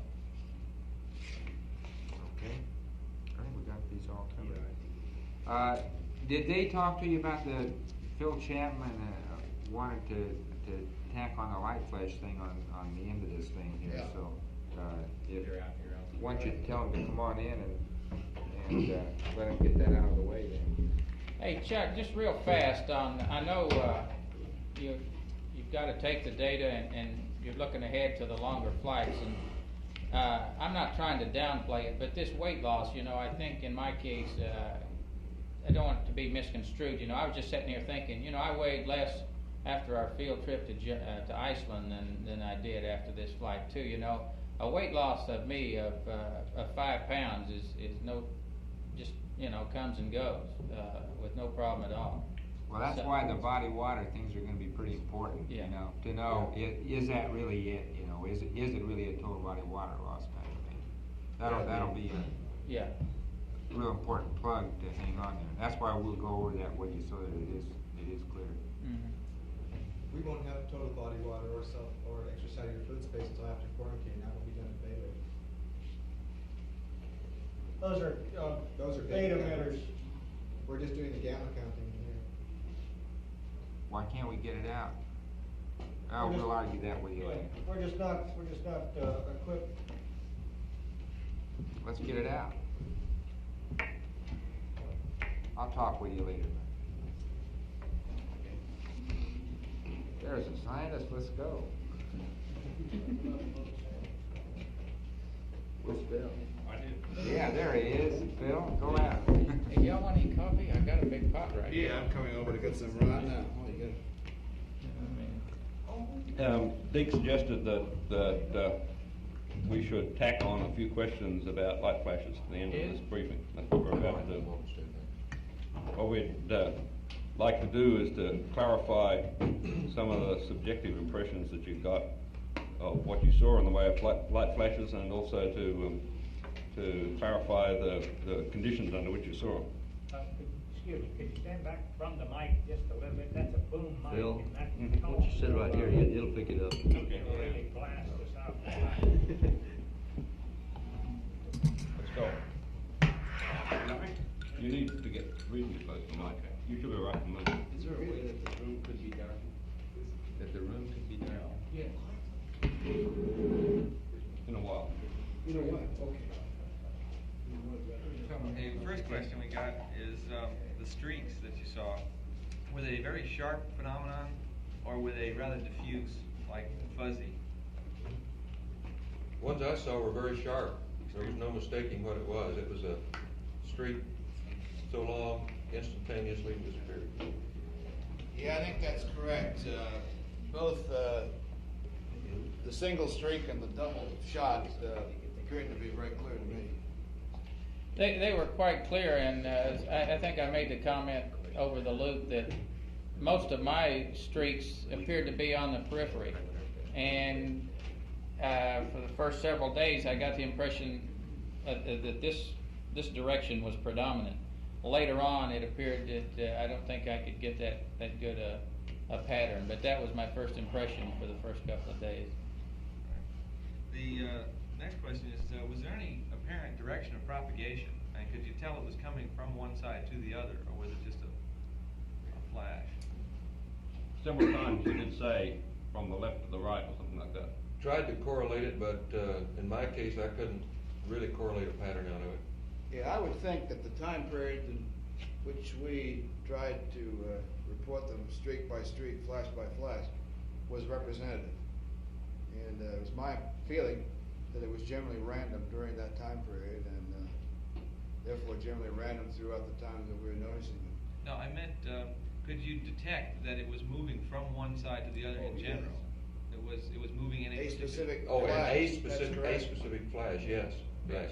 But you could see it as a travel from one side to the Yes. other? You really I think could. we tried to report it that way, didn't we? Yes, Yeah. you did report it. That's the way That's the what's impression we puzzling got. us, because it has to be very fast, Isn't that question kind of redundant then? Didn't believe you.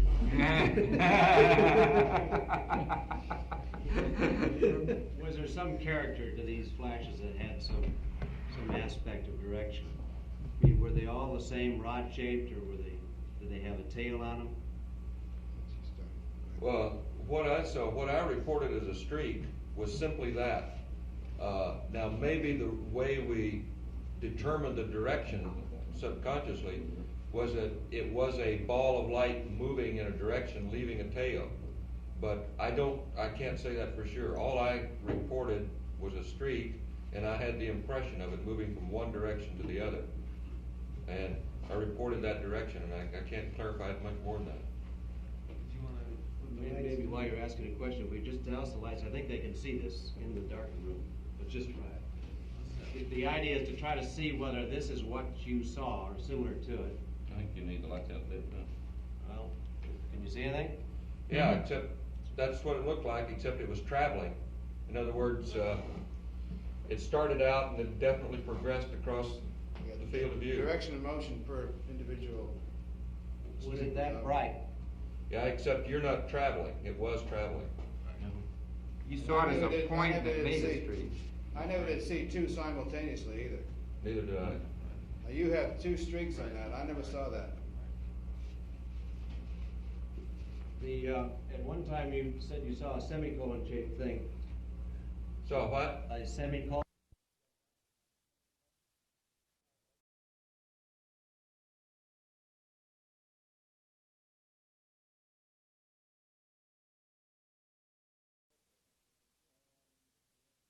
Most of my streaks appeared to be on the periphery, and for the first several days I got the impression that this direction was predominant.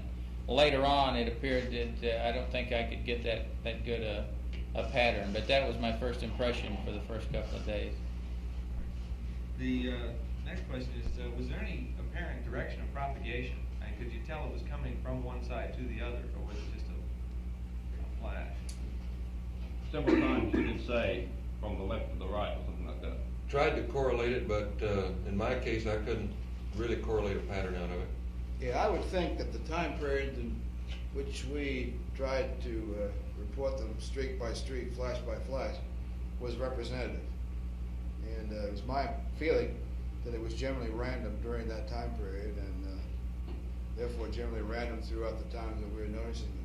No, I meant, could you detect that it was moving from one side to the other in general? Yes. It was moving in a specific Oh, flash. a specific flash, yes, yes. But you could see it as a travel from one side to the Yes. other? You I really think we could. tried to report it that way, didn't we? Yes, you Yeah, did report it. that's the way That's it what's was. puzzling is because it happens, it has to be very fast, you know. Isn't that question kind of redundant then? Don't believe you.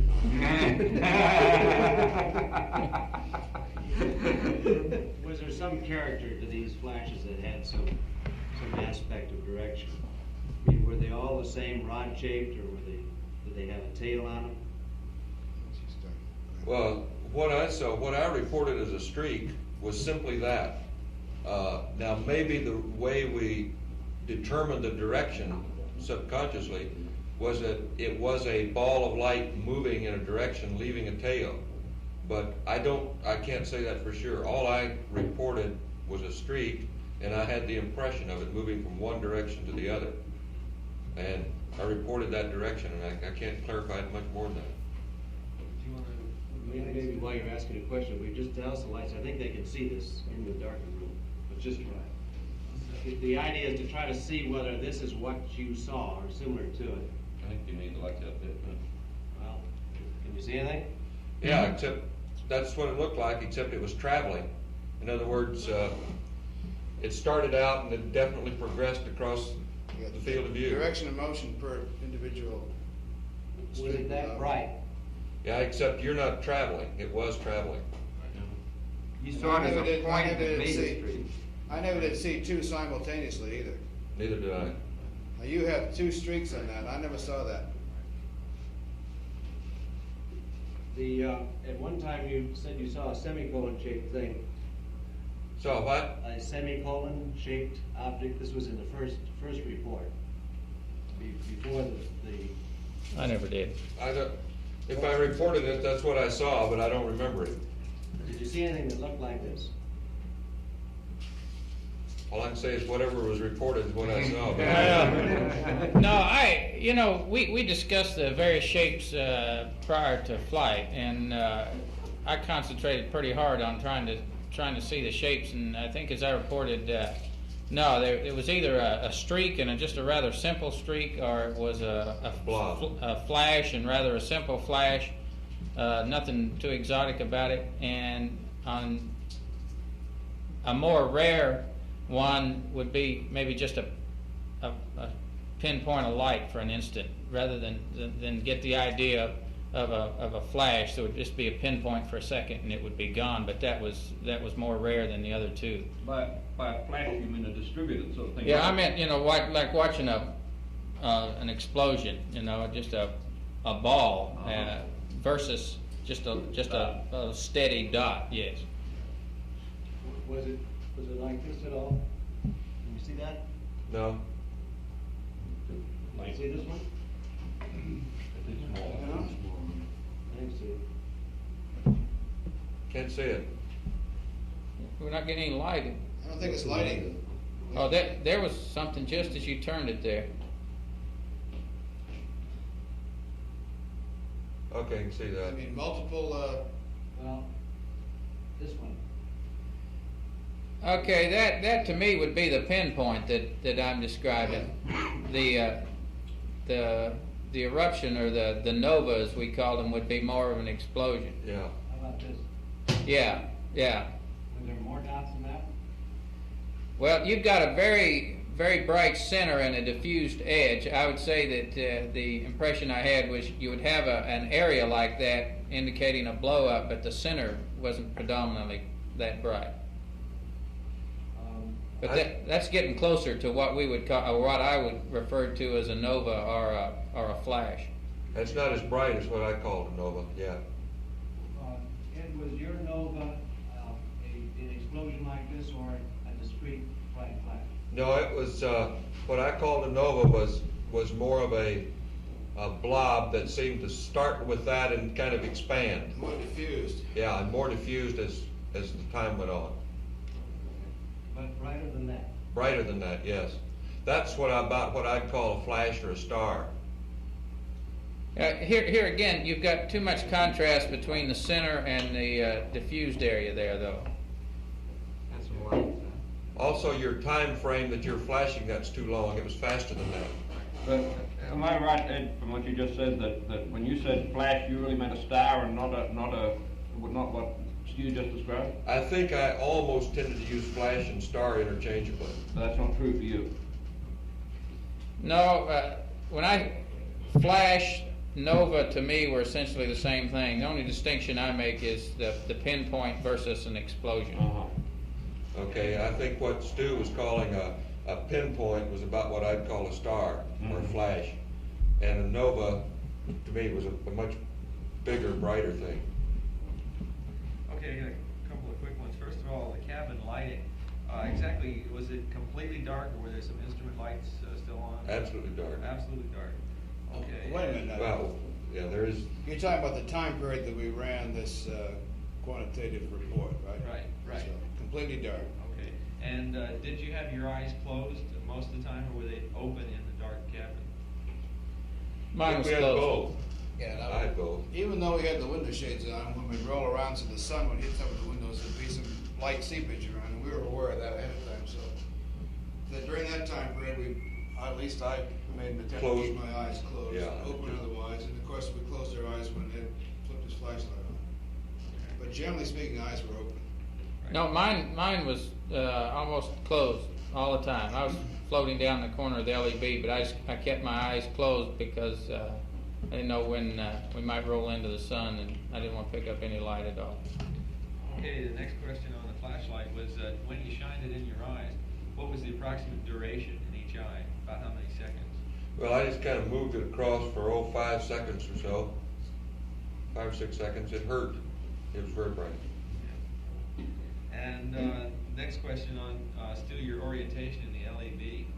You said you were looking toward plus X. Were you across? I was generally, you know how you have the three couches, and plus X is up. I was oriented this way with my head looking face up down in this corner. So your head was in the same direction as it would be if you're on the couch, it just rotated 90 Yes, that's it. Okay. And next question is, in almost every case, you did report that it was in one eye at the other. I believe there's one incident where you had both eyes. And my question is, it may be somewhat redundant, but were you absolutely certain that you could distinguish that it was one eye as opposed to? Yeah, I felt I was getting more in the left than the right for some reason. Well, in fact, you're all heavily biased towards the right on the one on your reports. Really? Very heavily, like 3 or 4 to 1. I would have sworn that I was biased to the left. You had 12 right and 6 left, and Al, you had 10 right, 4 left, and of the ones you reported, Stu, you had 6 right and 2 left, and the rest were either no reports or both eyes. It was all very heavily biased to the right eye. That's very surprising. No, well, you know. While we're talking about that, it seems to me that I would get a flash or a streak or whatever the phenomenon, or whatever the shape was, simultaneous with somebody else reporting it. That's exactly the next question. We there were 3, from listening to the tapes, 3 events, and it occurred in cases where different pairs were involved, which were coincidences. Where, and I think in one case, Ed, you said flash, and then Al, you said simultaneous with him. I had a flash in the whole right eye. Now, my question would be, when it was simultaneous, was it after he began speaking, or was it in fact was his words good enough for you to have been a mark on your flash? Well, certainly within a fraction of a second, I think it was simultaneous. Yeah, the couple of times it happened to me, it was his mark or whoever's mark it was good enough. Okay. Same here. And then the next question is, earlier, before the session, and when you were describing some of the subjective observation, you mentioned the halos that you'd seen, that you'd see a flash followed by and we finally got Stu to take his halo off and put it away.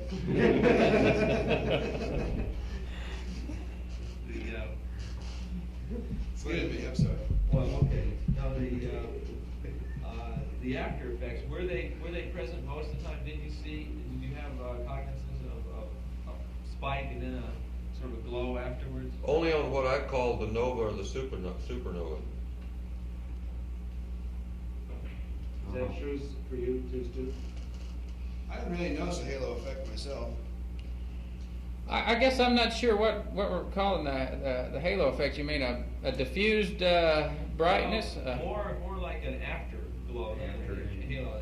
Did I call any of those? I sure don't remember it. No, I think Ed described it. Yeah, I don't think I saw any of those. Okay. And the other question we had was, do you remember making any observations in lunar orbit? It's not. I know there were no formal periods, but any just. You know, I thought about that on the way back, and I was so tired that night that I really don't remember seeing any flashes, but I didn't look for any either. So I guess the question would be, I consciously did not see any, but I wouldn't take that as a data point. Okay, that's fine.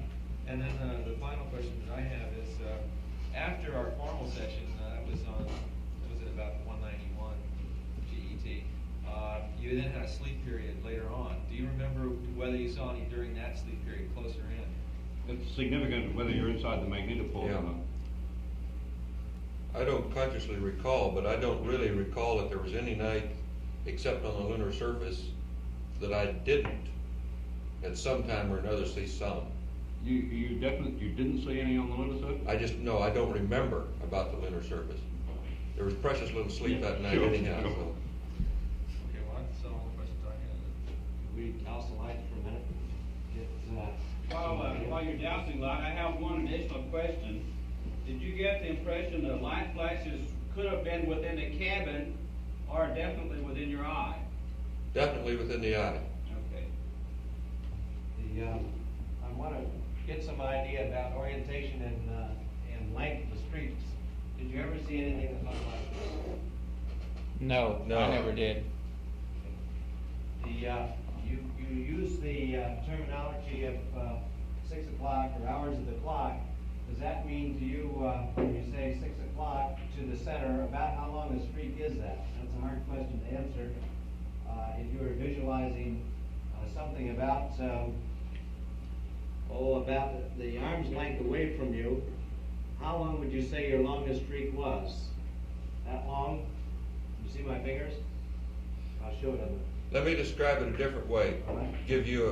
It appeared to me that the things, I would say, were 3 or 4 inches away from my plane, whatever that means, and were a couple of inches long. Tell us what it That means. makes sense. Yeah, a couple inches long and 3 or 4 inches in front of you. It looked like this. Too long for me. There were 2 of them, I guess. See that one up above? The one up above looks better. Okay, how about this? Probably fairly close. Yeah, I'd say that's probably about as close as the longest one. See, I'm not sure what our scale is here. I'd rather say that if I'd consider whatever it may be, but the field of view of, say, my right eye, and take a radius of that I'd put a streak at of about a half the radius would be the average streak. Half or a little longer. Okay. You think, is there any way that you can associate this length of streak to what you said, Stu? Was it longer or shorter, or can you say? Well, it would depend on how big a circle I want to draw from my field of view. I saw streaks that long because with my eyes closed, I imagine a rather big field of view here in my eye. So I'd see streaks that long. One time you said you saw streaks oriented in a certain direction. Do you remember that? Which Yes. direction? The way you had it, bring it on up that way. And Ed, what about you? Well, I think I had them from several directions, and I reported them as moving from one direction to the other at that time. There were several of them, though. How about Al? Any particular direction, up and down, left and right? I didn't notice any preferred orientation, and here again, I think that try to express the length of the arc of the flash in terms of the peripheral field, and if you're talking about a horizontal peripheral field as being somewhere in the vicinity of 150 to 160 degrees, then in some cases the light flashes would go across as much as 50 or 60 degrees of that. Yeah, it's interesting. Were the light flashes broken in the center? In some cases they were. In some cases I had the feeling it was 2 dots, one immediately following the other, giving the impression of right to left, or top to bottom, or bottom to top, or left to right. The point is, you see that the retina is so curved that if you draw a straight line, you can't get too long. You shouldn't be able to get too long a streak without breaking out of the retina again. You know, in the plane of the retina, it's shaped like that. But it has some depth, does it not? If it had been any longer than that, it would just is on the retina. Can't hear that. Through a couple of portions. Can't hear you. It should not have been any longer than what I showed you if it just went through the retina as one track. But if it went through a couple of eyes, then you'd have the impression of a long streak. That's why we're interested in the character. I have one more about the cloud that you saw. This is a new phenomenon which we hadn't expected. Can you describe this lightning behind the cloud? I think it occurred, I reported it a couple of times, and it appeared, as I recall, to be down low on one eye or the other, and it was just a diffuse lighting. Any color? White, silver. If you were out in the country and looking at the horizon and there was lightning behind a cloud, was it like that? Except generally if you do that, you can see a streak behind the cloud. There was no streak, it was just a diffuse lighting. Simulate it when they get out. We have a little gizmo that will simulate that sort of phosphene when you get out of quarantine. Maybe have a look at it. I have one last attempt to try to do the cloud here. You douse the lights a minute. Good show. Hey, still wet. Was it anything like that? I didn't see it. It's pretty dim cloud, right? Hey, I'm not dark adapted, I still don't see it. I haven't seen anything on it yet. Okay, well, forget it. Okay. But what you're trying to describe is just what we used to call heat lightning as a kid. Yeah, this is a general diffuse light. Yeah. You didn't see the relief of the cloud, did you? No, not necessarily, no. It's just a blob of light. The one final question, we did voice up to your question about whether you noticed any other sensations besides flashes, which was the reason for asking that was that if it was, did you feel any tingling or find yourself twitching or hear anything? And the reason for that is that if it is an interaction back in the brain, then your other senses are just about as sensitive as your visual sense, and maybe you should feel something, but you never noticed anything. Didn't notice it. Didn't notice any sensation. There's two things to think about. Did you notice your thumb itching or your lips twitching? Particular. In particular. No? Never look for it either. Well, it's, these are suggestive questions, and the fact that you say no is significant. You can press on with different parts of the anatomy, you might get a yes, but it has nothing to do with Well, those are rays. the two biggest cross sections for.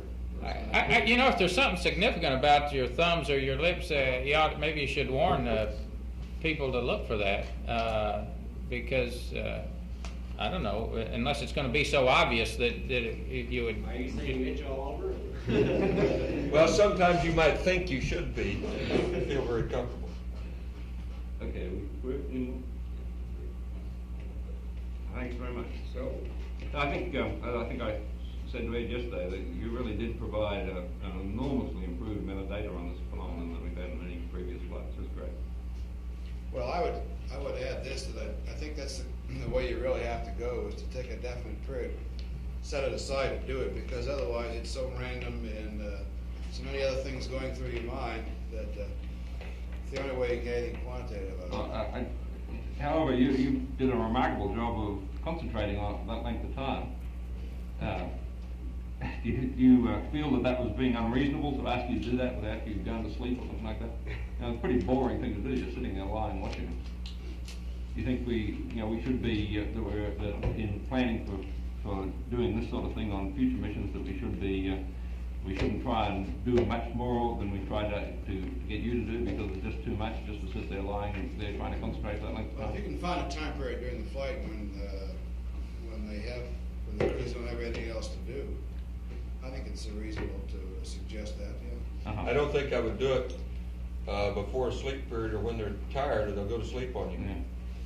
Yeah, and I think along that line, Phil, by the time if you talk a little bit pre-flight like we did, and then the phenomena is there, because your first sleep period, or the first time you get the spacecraft dark and close your eyes, you're going to see flashes, and so then that sort of sparks your curiosity a little more, and then when they say let's settle down and count them, well, I think you're agreeable to it. Fine. Okay. Hey, one other comment on that, and I'm not even sure that it's related, but I really think that this is just a general impression, that if I would look at say the glow of the wristwatch or something like that, and then close my eyes again, I'd almost always see a flash. And I tried then to correlate looking at, say, a crack through the window shade, or looking at my watch or something, and then closing my eyes, and I really came to the impression that the two may have been correlated, but I never really looked at it enough to say that for sure. But I think there was a correlation between seeing a light of something like this and then closing your eyes, and pretty soon you'd pick up that flash. That's an important observation. If the action is directly in the bipolar or the retina cells, the outer segment, you might expect it to behave the way electrical phosphines do, rather than just from light, which takes dark adaptation. What do you think about that, Ed? I'm not quite sure what your point is. I was going to make the comment that with respect to the flashes, putting the flashlight in my eyes did not seem to destroy my dark adaptation. Now, what that means, I don't know. Did you do like that? Yep. That slow? Or that fast? Yep, for some time. You certainly wiped out some of the nerves. I wiped out something. Wiped it all out. I'm not sure that's true, Chuck. How long did you do it? You should wipe it all out. A couple of minutes, minute. A minute, back and forth like this. About 5 seconds per track. Something like that.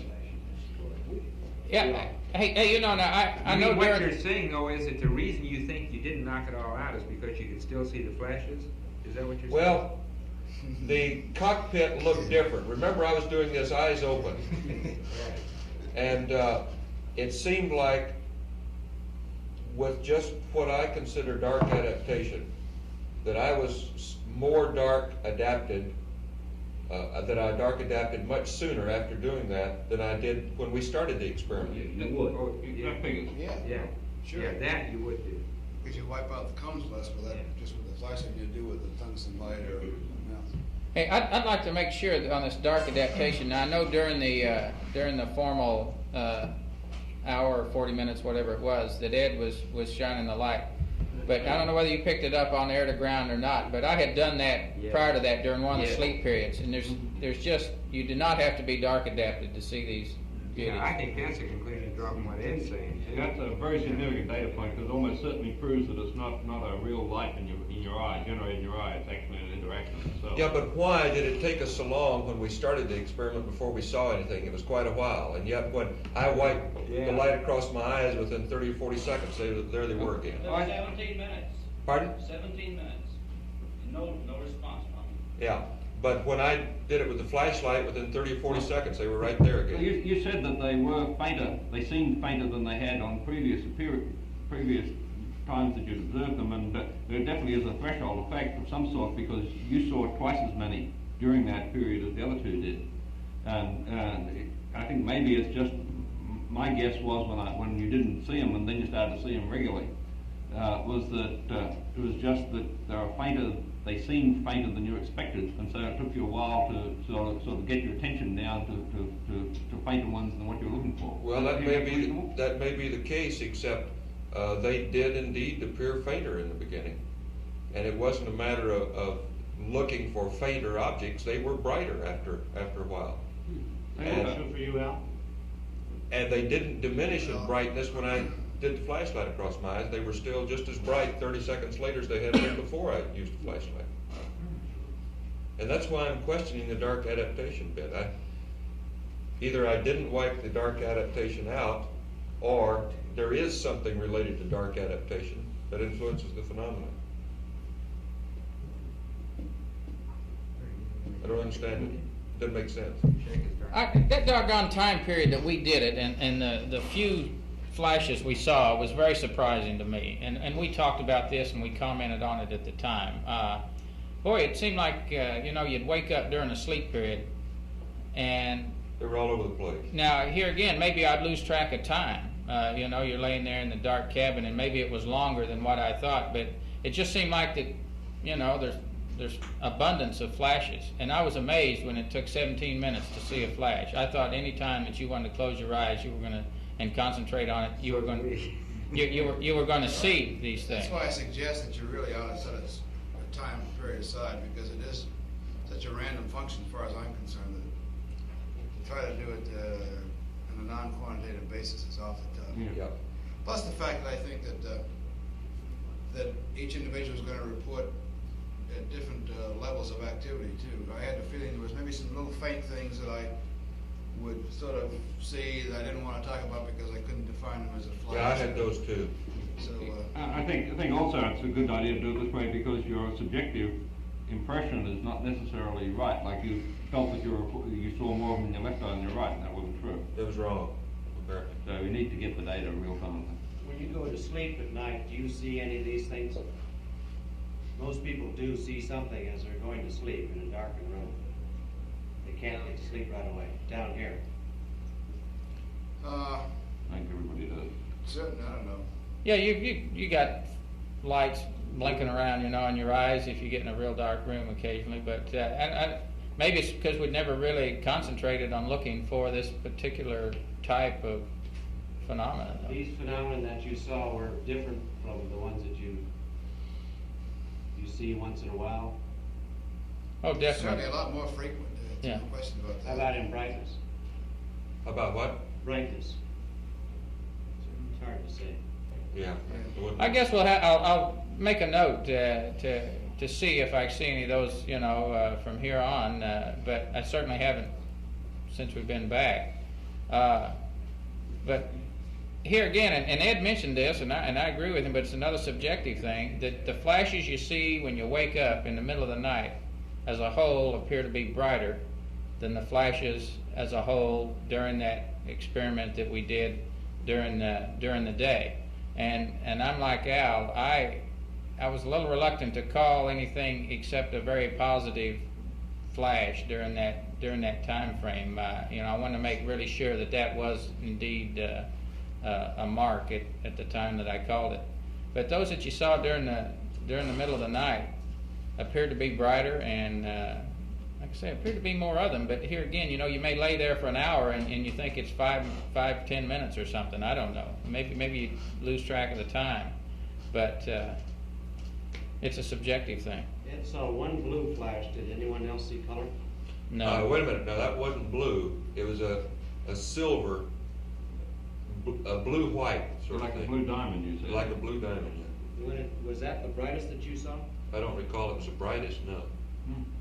Has anybody been hit in the head and seen stars? Yeah. You have? Yeah. Were these anything like that? I think I'm more concentrating on the pain. When you go to bed tonight, if you in a dark room, if you just knuckle your eyeballs, you should see flashes, and it might be worth trying that to see whether they look like the same sort Yeah, of. we cry a lot in here.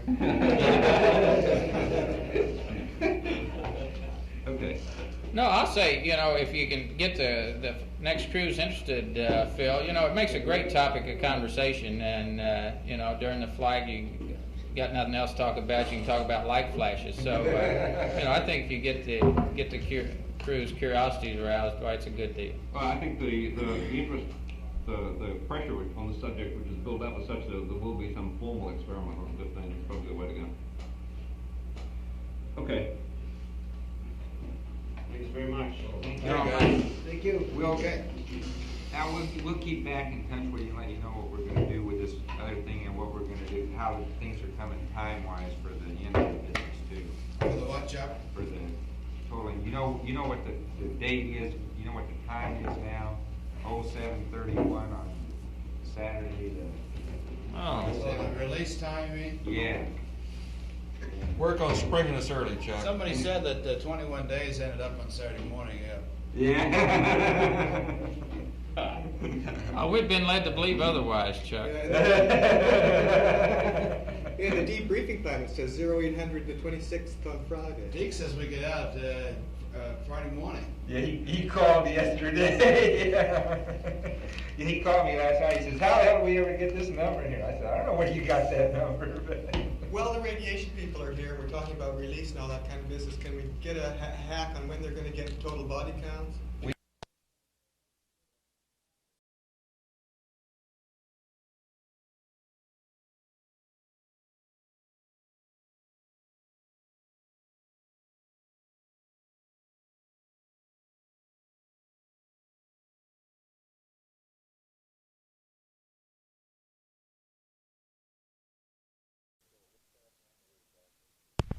We're picking up at 12-0 liftoff rendezvous and docking. And again, where things went nominal, as per the checklist, we're going to get the lunar surface checklist yet? Absolutely. Okay, we're going to say so. 11 power up. And launch prep went well. We did not do the P-22. And everything else just went as advertised on the limb. She came up and powered up beautifully. Anything in there that's worth going through? Okay, the liftoff was went normal. We got obviously all our pyros, and we lost no changeover Parker valves or anything. The only thing that I would like to mention, let the LMP pick it up here, is that very soon after liftoff, we had apparent loss of comm, a lot of noise in the S-band. It turned out that we were downlinking, but there was something wrong with the uplink. So the CDR watched most of the guidance and could call out in the blind altitudes and goes and what have you as we pitched over and pressed on up. But for about the first 2 or 3 minutes, I think the lunar module pilot had to concern himself with trying to get comm back. Yeah, and again, it was another, apparently Goddard, or Goldstone, dropped the uplink, and then when they were getting it back, I was switching on these, and for a while there, it was just completely out of phase. And, but they were, apparently had a continuous downlink. It was a very inopportune time, I might say, because it happened just right after ignition. I think that's something, though, that the INCOs are going to be able to clarify, because we certainly can't give you the details. It just, there was essentially no comm on all the antennas. We got into they briefed us on a trajectory. We flew into a trajectory that appeared to be nominal. The ag showed us slide out of plane, I believe, and as a result, our tweak had 9 foot per second. It was -4, -9, and +1. We burned out X, Z, Y in that order, and it looked like the ag's out of plane indication was good. About 7 feet per second, a little over 7 feet. And it looked like we might have had a somewhat a G-sensitive drift in our Y accelerometer and the pings, but the tweak, as it turned out, was an excellent tweak because our rendezvous resulted in just as nominal a rendezvous and a nominal trajectory and profile as I guess I've ever been involved with. The drift and accelerometer did not bother us anywhere else in the tracking or in the rendezvous at all. Rendezvous navigation was followed a checklist. We got radar performed very well. We had auto updates into the ags. The only thing I might mention here is when it came to making a TPI burn,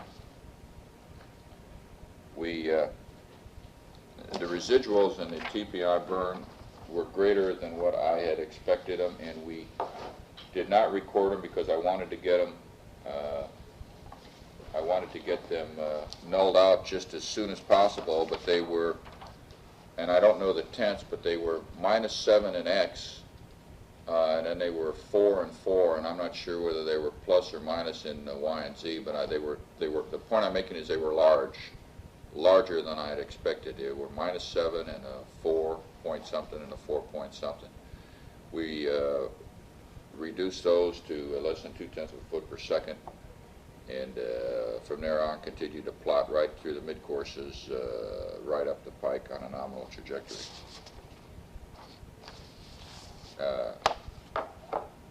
Communications after that first lash up, you got any comment about that? No, the comment was good. A couple comments about the ags. After about 5 or 10 minutes, or early in insertion, I always check the accelerometers or the after insertion, and they looked real good. Except about 5 or 10 minutes later, and I can't remember exactly. I looked, and I had accumulated a foot or 2 per foot, maybe a foot and a half per feet per second at X. So Gene went free, and I did a gyro cal, and after that there was no significant accumulation in X. That went very well. I did that without talking to the ground, but I felt I had an understanding with him that was something that we could do without fear. Let me just also mention on the TPI solutions, the AGs had essentially, within a 2 or 3 feet per second, a good TPI solution after 6 marks. The insertion solution was not very good. It was off by a number of feet per second in X and even more in Z.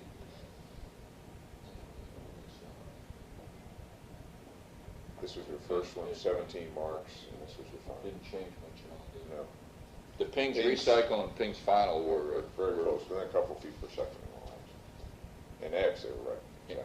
And a pings recycle had, I don't remember exactly, the cost for 15 marks. I think I had 17 marks. And there's more data in the data card book. various ag, at certain times, marks what the ag solutions were. Okay, the mid-course solutions. First mid-course agreed effectively all systems except ags out of plane was a little bit high, and the decision was made to burn the onboard ping solution out of the LEM, which was minus 1.2, plus 0.4, and plus 0.3. We continued to track right up the pike. Mid-course 2 came up, and we again compared all the solutions. The ags out of plane was still a little bit high, and in actually the opposite direction from the pings.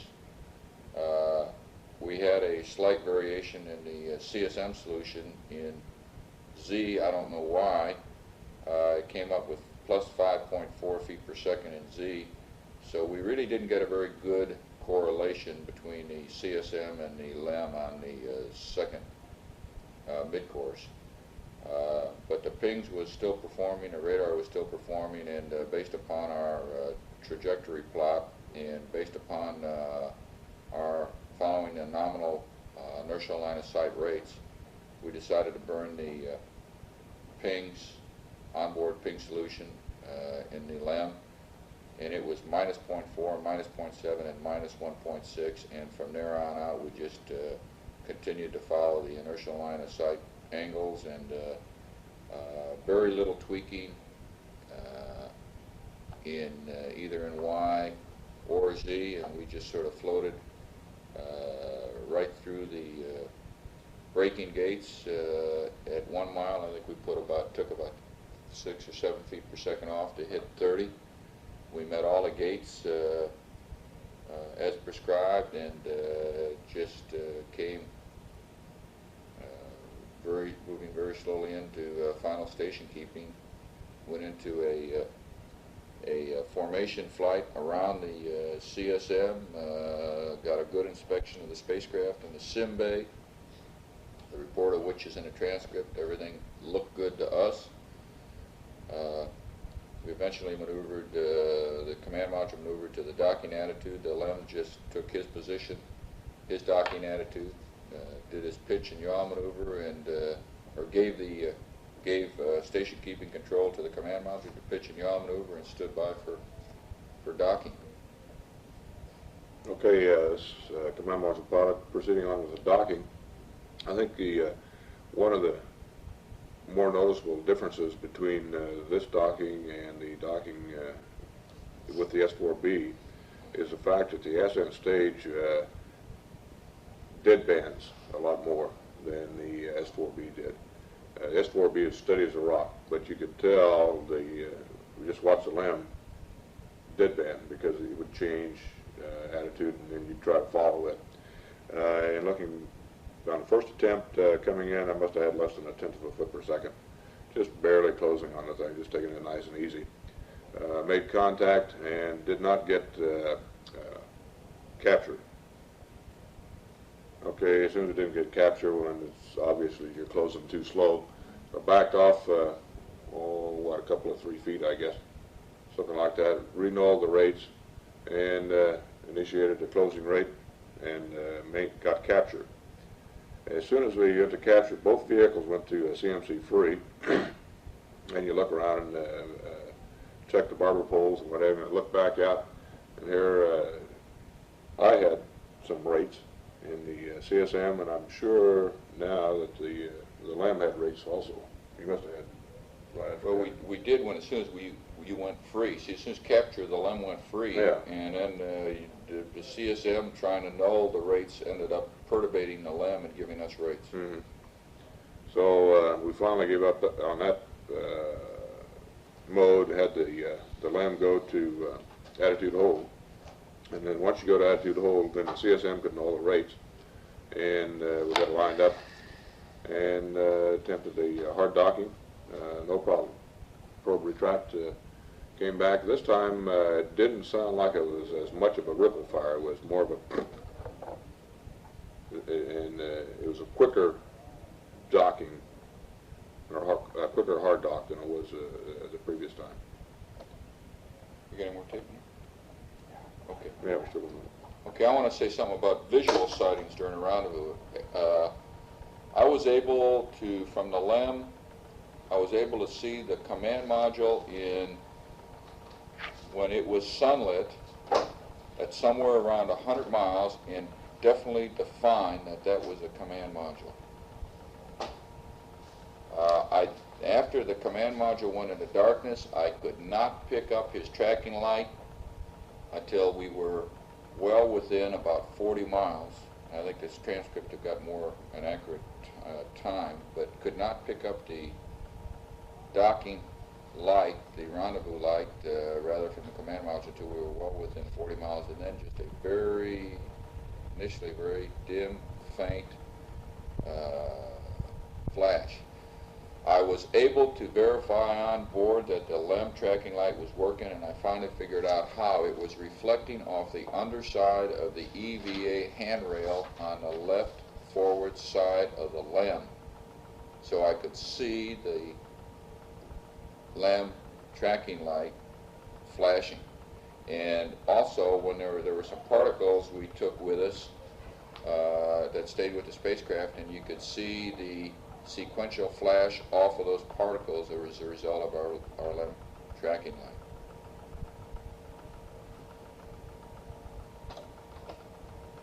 Okay, this is the command module pilot. I've already mentioned in section 11.0 about the visibility of the lunar module through the optics. I got down here. Let's see. Anything else to add about photography and television? The photography on the LEM, we'll just have to wait and see how it turned out. I took a lot of footage. Actually, we put it on not only the Ascent mag, but we put it on another mag. We had part of the mag bill. So, and that includes a Simbay. Right along, we did have a Hasselblad on board, so we have a lot of Hasselblad photography, the rendezvous, and some lunar surface stuff in the process of it. Okay, post-docking check, we're going to 13.0, lunar module jettisoned through TEI. Post-docking check and pressurization. Well, first of all, I guess you said you had every latch made this time, right? Every latch worked on all 12 docking latches worked. Okay. That sounds like there's something to do with the mass of the other vehicle involved here. The general comment I want to make about the post-docking operations is that throughout the rendezvous, both pilots in the LEM kept their helmets on for dust, keep the dust out primarily. The commander took off his gloves almost immediately after insertion and flew the entire rendezvous that way. You took yours off sometime later. I kept mine on after we'd done a lot of transfer. I can't remember exactly. Kept your gloves on too? You kept your gloves? Okay. After insertion, I did most of my pre-insertion work with the gloves on because I didn't want to take the time. I want to get that initial ag solution, and I could get that fairly rapidly with the gloves. And I didn't take the gloves off until maybe 10 or 15 minutes after insertion. But I kept the helmet on all the way through most of the transfer, just to avoid breathing the dust because I'd had the irritation, sinus irritation on the surface. And the commander kept the helmet on throughout the rendezvous and docking. I took my gloves off after insertion and left them off. Now, when we started getting prepared, as soon as we were hard docked, the commander took off his helmet. And as I look back at that, because of the dust debris in the LEM spacecraft, I'm sorry I did it. I could have left the helmet on, and I would have had a lot less, not troublesome, but it was just eye and mouth type of irritation. You knew you were in a very heavily infiltrated atmosphere in the LEM because of the lunar dust. Although I don't know how much lunar dust previous flights had, but I think we saved a great deal of grief by taping up, by sweeping all the dust we could find on the floor into the holes and putting our tape covers over those holes. I think that had to help a great deal because there was an awful lot of dust on the floor that we didn't see. So Commander had his helmets and gloves off throughout the entire transfer. basically the way we handled the transfer was the way we had planned. I think the LEM pilot did most of the preparation of the gear in the LEM, and the commander stayed in the tunnel and passed things on, and the inventory was going on the command module side and on the LEM side both. We vacuumed each other's suits the best we could, and everything else that got supposedly transferred unbagged or uncovered. This is the LMP. In spite of the CMP's comments to the contrary, I think we got things remarkably clean, and there wasn't an awful lot of dirt in the command module coming back. Really was. Oh, that's true. I didn't want to leave that impression. Okay. Contrast, he may have thought it was dirty, but I was surprised we were able to keep the level of, pardon the expression, contamination of the command module down. That atmosphere that the commander was referring to in a LEM after he took his helmet off, I could go halfway through the tunnel and stick my head up into the command module, and it was a totally refreshed, unpolluted atmosphere up there that never did get polluted. I think having that vacuum cleaner running in the LEM had a lot to do with keeping the flow in the other direction and filtering out the air. Oh, I did too. We never did vacuum in the command module because it just wasn't necessary. It wasn't necessary to vacuum in the command module at all. And the suits were noticeably cleaned by the vacuum cleaner. You could tell you were pulling stuff off of them, although they were still dirty, and every other subsequent time we handled them, we got our hands dirty. But I think most of the free dust was taken care of. We effectively stayed on a transfer list. I say effectively throughout that transfer. However, some things got transferred out of order and got temporarily stowed in the command module, but we effectively used the transfer list as not as a cookbook, follow recipe type of thing, but as an inventory list. And we inventoried it several times from both ends and found out that we were satisfied we had everything transferred, and then pressed on with the LEM closeout. LEM closeout went nominal. We got back into the LEM, or into the command module, and the commander closed out the LMP closed out the LEM, and for convenience, the commander effectively went back and closed out the LEM hatch, put in a command module hatch. Because of the slow tunnel vent, or the long duration of tunnel vent, the commander stayed in the tunnel, the LMP in his seat and the CMP in the left seat. We suited up and got prepared for our integrity check, and as soon as the LEM tunnel vent was complete and we were satisfied with the integrity of the hatch, we went into the suit integrity checks. Yeah, this is CMP. Let me make another comment on the tunnel vent time. I'll bet it must take, and I'm not sure this is correct, but I bet at least 3 or 4 times longer than the simulator is for the tunnel vent move. And I think that's going to be applicable to Skylab because of their docking. They're going to have to vent before the end dock.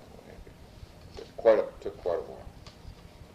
But tunnel closeout was easy. We had no drogue and no probe, which were stowed in the LEM for LEM jet.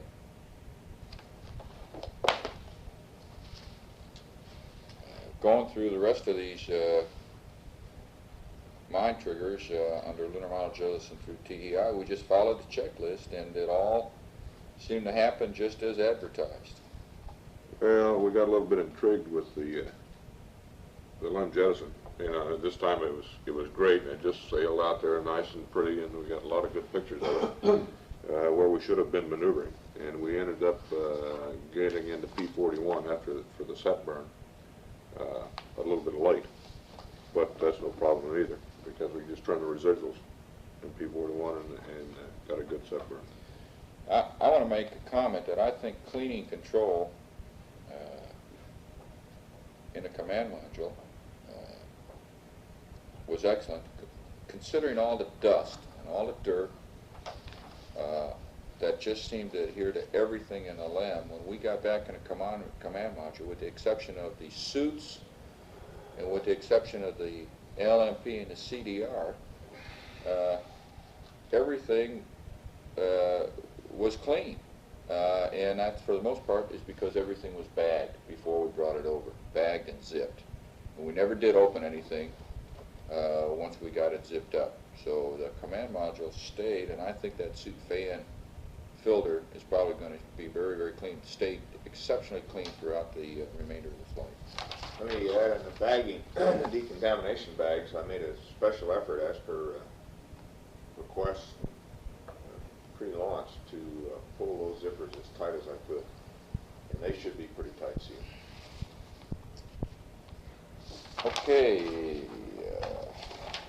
orbital navigation, high gain, why don't you pick that up?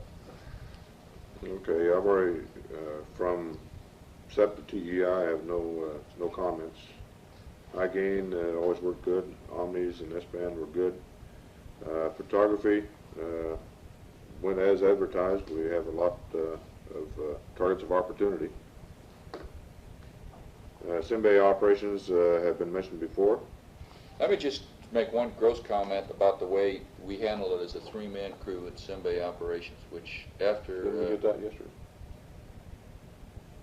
Did we? Yeah. Okay, it's covered. I think it's covered. I think I did say so. Yeah, you did. Okay, the TEI updates, nominal. Selection and star checks were good for TEI. Got the commander's master alignment, every one of them, all through the flight, which made me feel very good. Yeah, but you kept trying to get it. I made sure Yeah, I got made sure you got it. I made sure I got it on those last few. I wasn't going to change any mode of operation. I'll tell you that last one. Well, reentry was the last one, but I made sure I got it on TEI. Just make you guys feel at home. I figured you'd think I didn't do it right if I didn't get the master alignment. The TEI half G, or whatever we were pulling there, seemed like more than that. Quite noticeable. Yeah, it sure did. It seemed like it was really pushing you back in the seat. Yeah. Ron and I both, I think, started out holding our heads up and eventually relaxed them back on the couch. I guess we must have had the spacecraft pretty well stowed or tied down, because as I briefed the CFP and LMP, and as I recall those kind of burns back in Apollo 10, lots of things start moving through the spacecraft and find their due on the aft end of the spacecraft because of the G load. And much to my surprise, all we had was initial thud as we moved away from the station, and we didn't have any gear coming from anywhere flying through the spacecraft. So we must have cleaned it up pretty well. I caught a white tagged wet wipe. A white tagged wet wipe. But other than maybe one or two of those things, in looking back, I would have expected more gear to come from somewhere, but we prepared for those burns pretty well. Well, that brings up another point that reminds me, though, is that there is always water condensing on the ECU unit, the pipes and what have you back in there when you get back to clean the suit circuit return valve.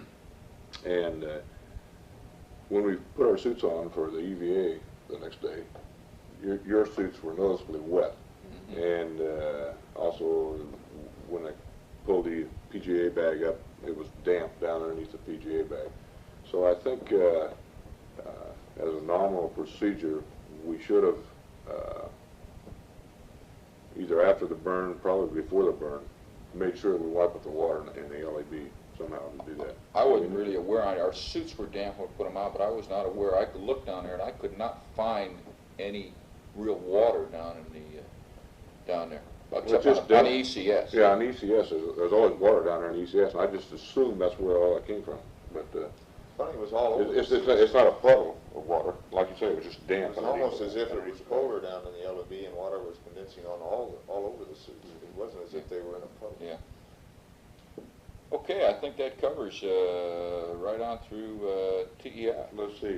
Yeah, the one thing I want to mention on TEI is that again, the simulator is set up such that the roll deadband, it goes over to one side of the roll deadband and just kind of stays there. And during the TDI burn, it was bouncing back and forth from one side of the deadband, throw over to the other side of the deadband.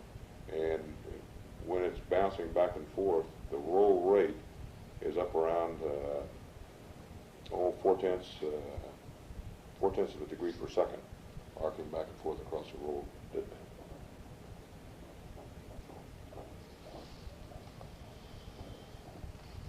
Okay, 14.0 Trans-Earth Coast, and the thing that I just realized we've neglected to say anywhere about systems, I'd like to mention chlorination at this point in time. I think without fail, did you ever talk about it? No. I think without fail, almost every chlorination leaked.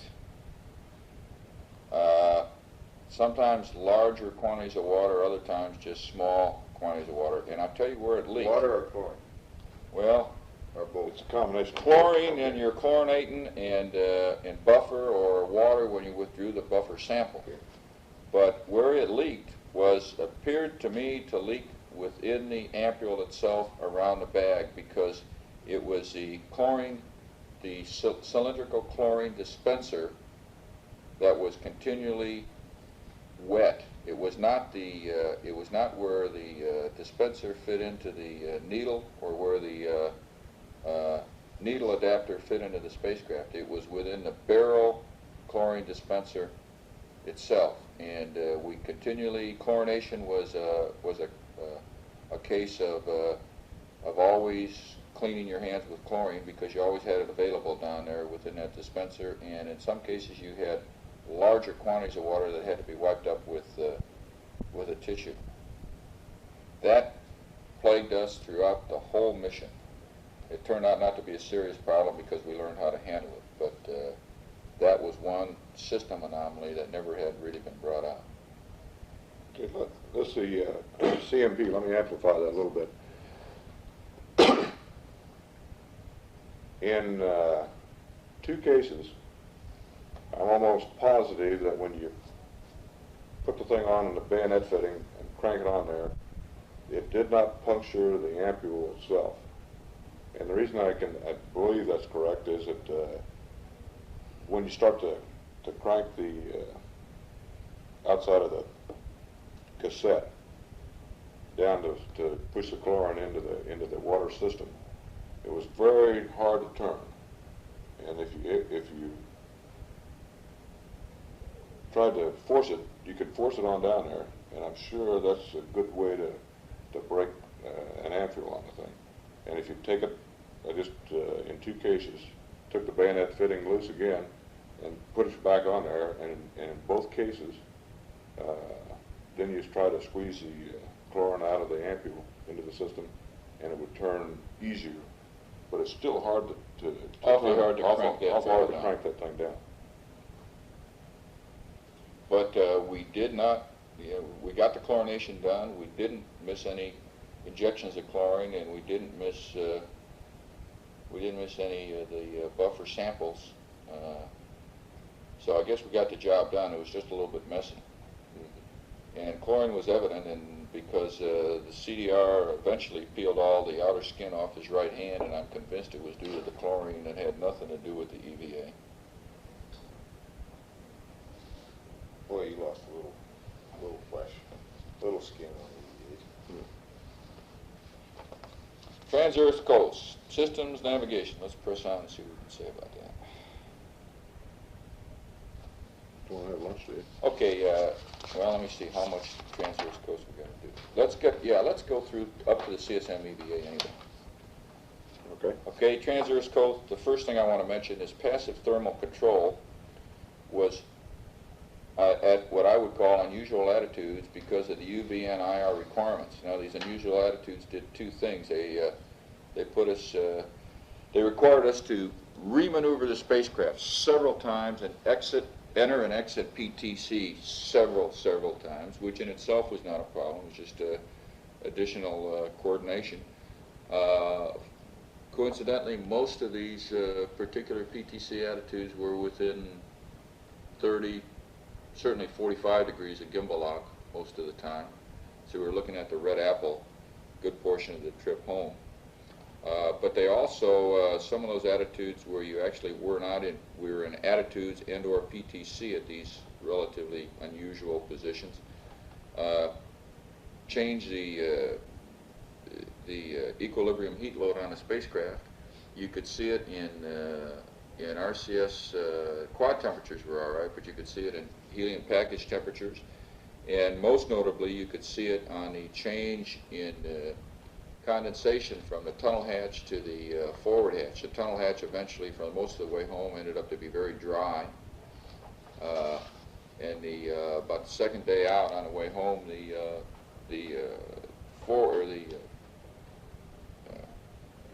center hatch got soaking wet to the point that I even took a dry rag and wiped off some of the latch components and some of the gearbox components externally. Not that it did any good, but there was just that much water on it. I think this is all due to the PTC attitudes required for the Simba experiments on the way home.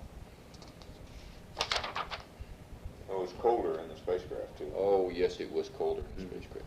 Not as cold as the commander thought it was. But That's it was right. colder. Cold enough to warm up. On the commander's orders.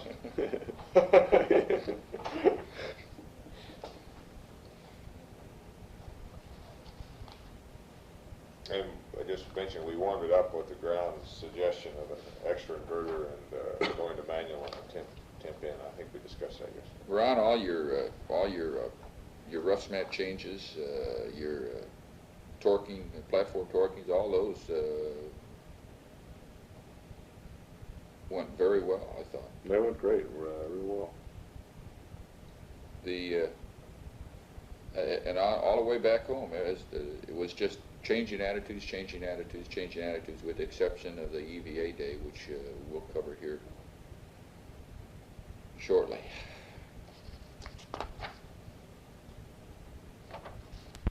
CSM EVA.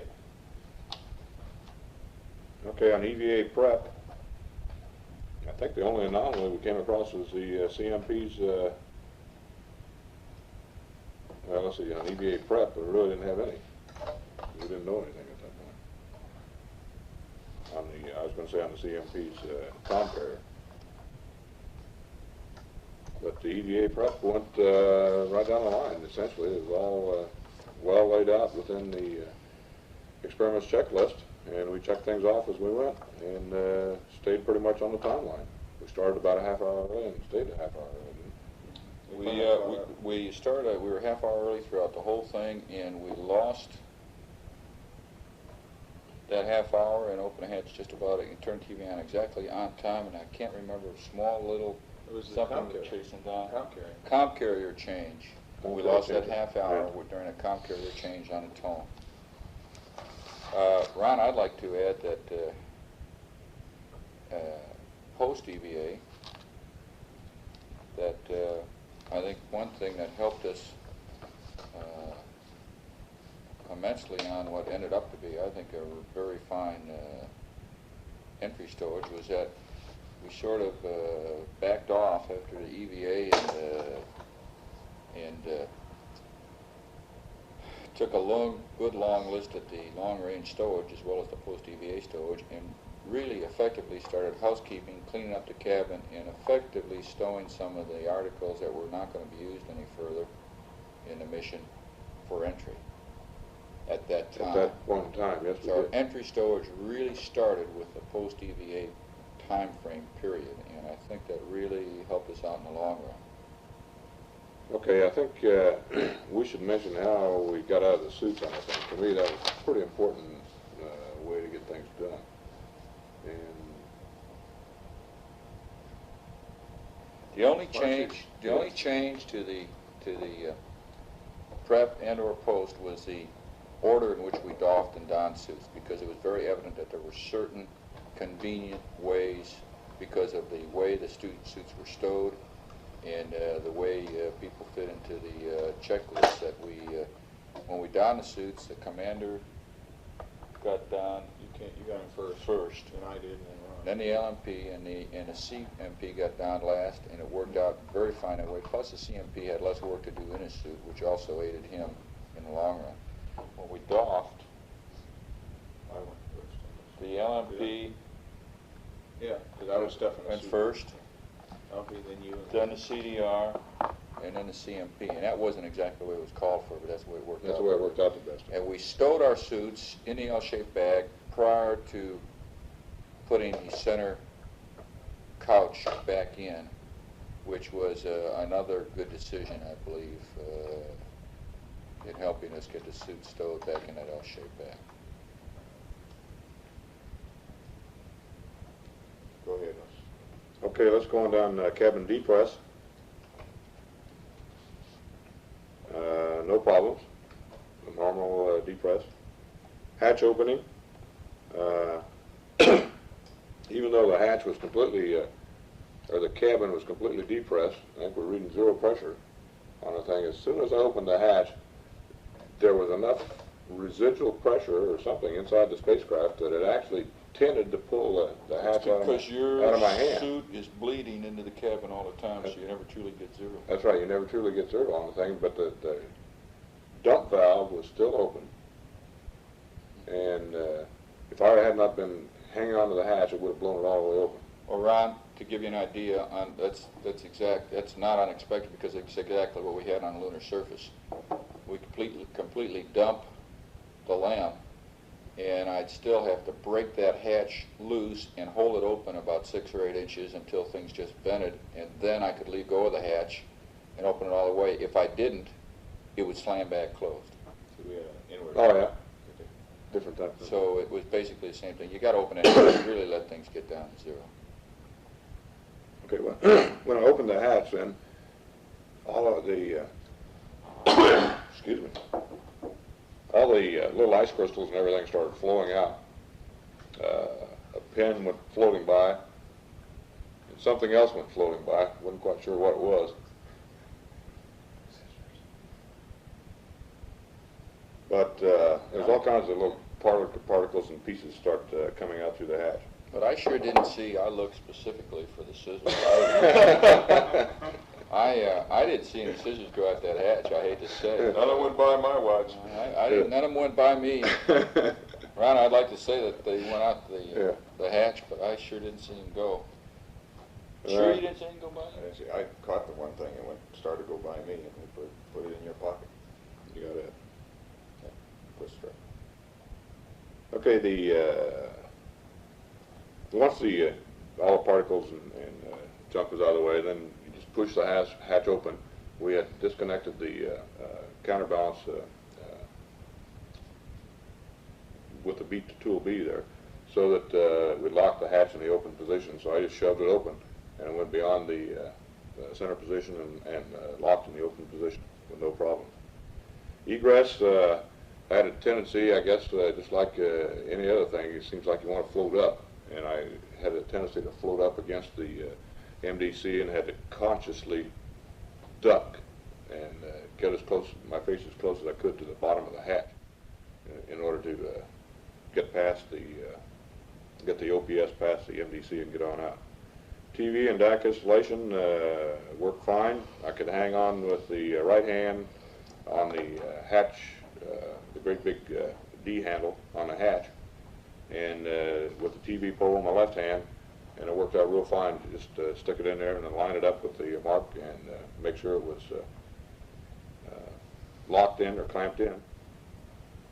And then climbed on up the pole to turn the TV on, or turn the DAC on. And it was, you couldn't see the light. I couldn't see the light on the thing, but you could feel the camera running once you turn it on. You could just touch it and you could feel it vibrating a little bit. The lunar sounder cassette retrieval, I think that should be on the onboard, or on the air-to-ground tapes. As I was describing most everything that was going on, there's no problem. The pan camera cassettes were next. No problem on the pan camera cassettes. In the pan camera, it's obviously a bigger mass, and it's quite apparent when you try to move that big mass around that it is heavier and it weighs more than the other things. It's easy to move, but it just takes a little more effort to get it started. And you know that if you ever get it started in one direction, it's going to keep on going. You have to stop it. So I just moved everything real slow, tried to keep it under control. Mapping camera cassette had the same problem I had in the Simbay C² S², getting the thermal cover off. It's stuck underneath the mapping camera laser altimeter door, but there was no real problem. I had the feet in the shoes, just give it a big jerk, and it finally came off. Simbay inspection, that's all covered in the onboard, the air-to-ground tapes. TV and DAC removal, again, was real simple. Just had to squeeze the lever, and TV came out, and it was easy to hang on with one hand and maneuver the TV around and point it toward the moon, because I didn't have to worry about shining it into the sun. When I tried to, again, hang on with one hand and point the TV around toward the Earth, the Earth was, maybe 10 or 15 degrees, probably 15 degrees from the sun. And I tried to be a little more accurate on the thing, and when I did that, then I effectively really lost control of my body position, because I was trying to I think, maneuver the camera. And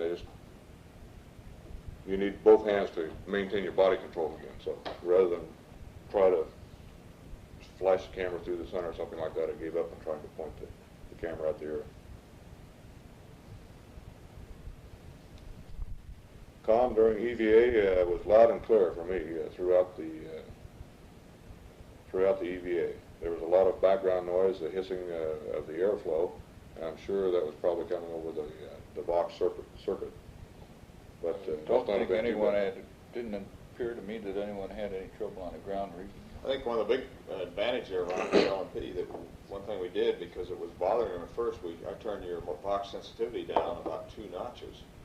And apparently that really improved the conform, is the impression I had. I had that impression from the ground. I don't know if it made any difference or not, but I got the impression that did help. Comm into the cabin was excellent. I never had any trouble understanding you. I had the hissing in the background, but we... yeah, I thought it sounded much better than I remembered other flights sounding. On the air-to-ground. Well, our CMP made more noise than this.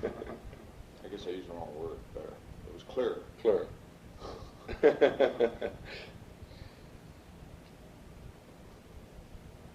Ingress seemed to me like it was easier than the egress.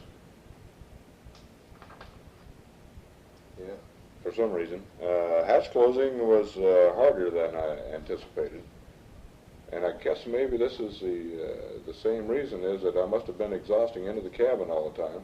And just the hatch would come closed to within about an inch of closing on the outer edge, and then it took an effort to pull the hatch closed so that you could activate the latching handle, so that you could get the latches over center. Of course, once you got the first stroke on the latching handle and got the latches over center, then it's real easy. Just a couple more cranks on the hatch closing. Cabin repress was nominal. Let me add my comments here. This is LMP. All I did was work in the hatch area, and I want to emphasize, I think what everybody has always said is that you do your best work when you take things slow and easy and just let yourself move yourself in small increments to where you want to go. You can turn and dip and raise yourself up, and I think it's also useful for any cabin hatch or port operations to have somebody else available to push you out on your tether as far as you want to go, or pull you in. It just eases the operation. Gene was doing this occasionally for me. But with the struts and everything available there was never any feeling that I didn't have a way to control my body position. Sometimes it took a few seconds to get it where I wanted it, but it was clear. The one thing, invariably, every time I went back inside, I had this 90-degree disorientation feeling for a few seconds until I got the perspective of the cabin again and said, okay, that's right. And I get back in, and then I'd go back outside, and I come back in again, and then once again it seemed as if the cabin had rotated 90 degrees to my perspective. And it's just something that's no problem. It's just a change of perspective for some reason that I experienced several times.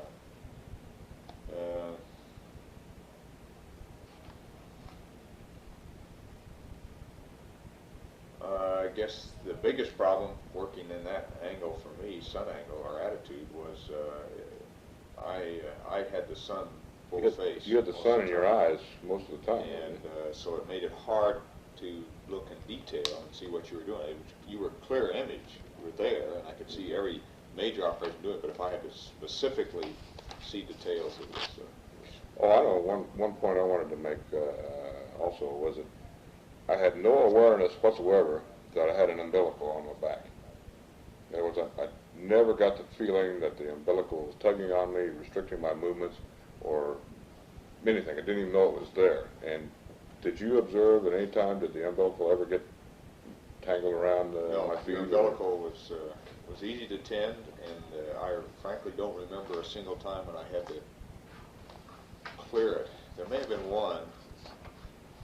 I have a vague impression that one time I asked you to hold up, or maybe I didn't say anything. I just moved it away from a handhold or something. But the umbilical was very didn't tend to snake around, and it was you seemed to have everything you needed on it. It worked out real good. Problem at all. I didn't even know it was there. I guess that's the point I was making. Is it really being tied to the umbilical does not restrict your movement, or give you a feeling that it is restricting your movement at all. Suit doffing and storage, I think we've already discussed that. This is continuing on the EVA part of it, but this is a different section here, suit doffing and storage. We've already mentioned the suit doffing and storage. The light flash phenomena, three of us were blindfolded for an hour and never saw a light flash. That was the second round. The second round, on the way back, and Trans-Earth. Eating, resting, exercise, and comfort. Let me add to the light flashes, LP, that that evening, I guess it was, I did see them again, falling asleep. So. I did too. So there was just that period, apparently, during the actual experiment that for some reason they weren't visible.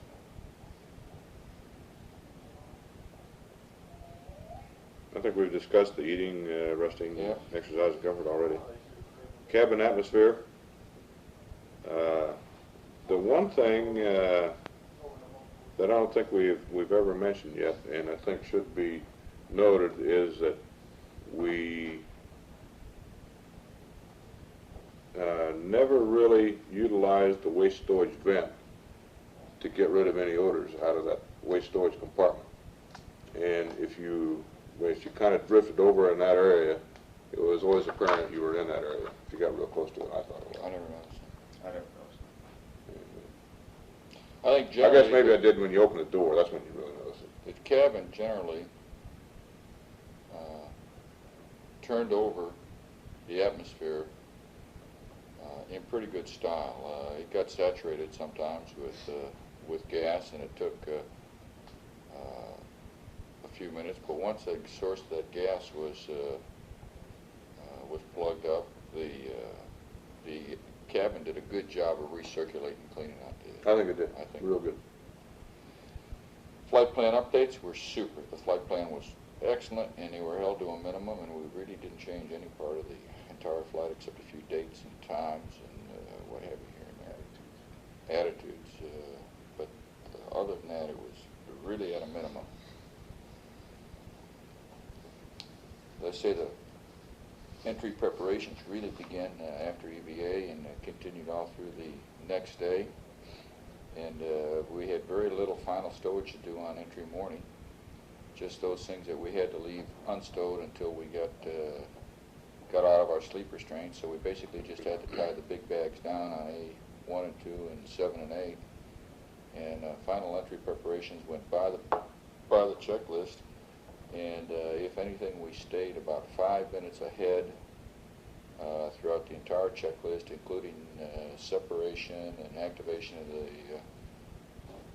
command module RCS, and picked that 5 minutes up, of course, right at 05G, which came on time. The communications, I thought, were very good through that period of time. We were through Araya the last couple minutes prior to RRT, and I understand now the ground heard everything we said right on through blackout, into blackout. And then and as soon as we came out of blackout, they still had Araya, and they could read us, and we could have read them, but they never transmitted anything. Oh, that was it, okay. Yeah.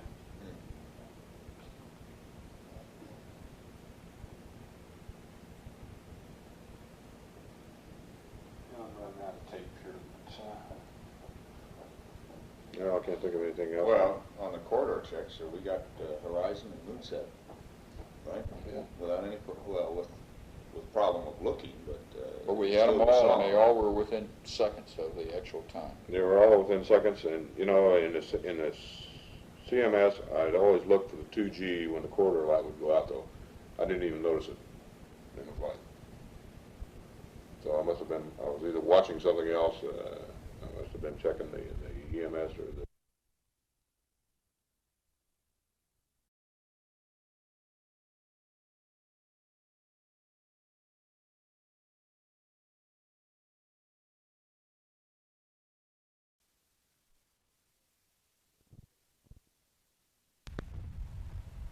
Okay, this is tape number 14, continuation of section 23.0 with Jack Schmidt. Okay, flight data file, CSM. Generally, I have nothing but praise for the flight data file, both vehicles. There was very, very few things that one could have asked for to improve that data file for Apollo 17 at any rate. One comment on the flight plan supplement. We had split pages for a number of the logging, medical and food logging, and that probably was a mistake. I think the idea was fairly good initially, but the pages, we tended to only use that in the book as a whole, and it was a good place to keep them. And also the pages, if you had wanted them split, were too thin to maintain the split, and they tended to fall out of the book. I would recommend either not splitting or having heavier paper if you want them split.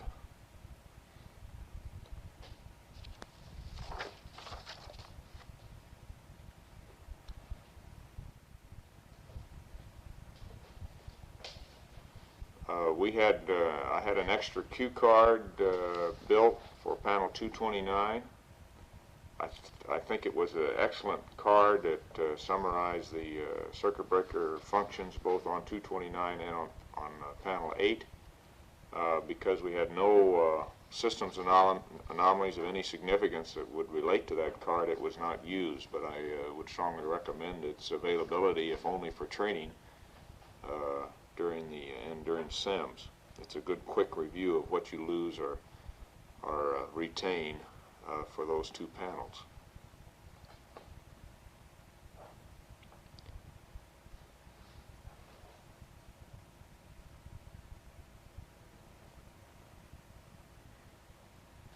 In the flight plan, I added some pen and ink cues along the margins for certain observational targets that I particularly wanted to look at. These are independent of any experiment, designated experiment, and I entered them as a function of time, and that seemed to work very well for me. I think it had that kind of thing as an individual preference item. And if you have experiment, it ought to be flight planned.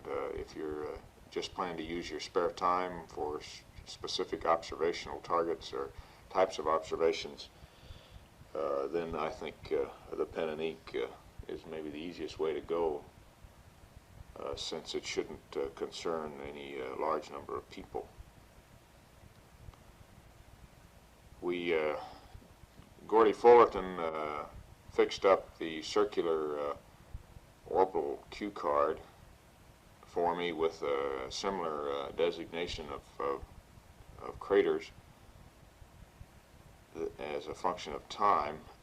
I did not use that, not because it wasn't a good idea, but because of familiarity with the moon, which came very quickly after a couple orbits, and you could recognize your position on the moon fairly easily as a function of each rev, either the time in the rev, approximate time since sunset, or just because you could look out the window and tell where you were. In the LIM,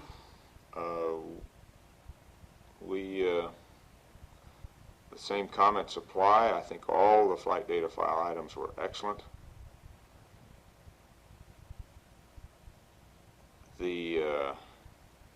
I did not use the data card book to the extent that I know it was used on 15 and maybe on 16.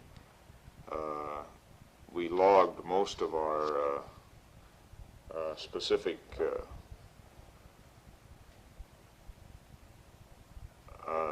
items, such as alignment data and comparable kinds of things, in the checklist at the point where they were collected rather than in the data book, and this did not seem to raise any difficulty at any time. The cuff checklist we've talked about, I think, in the surface items. I thought the cuff checklist was excellent. I think we did the things. We had the right kind of photo maps in there that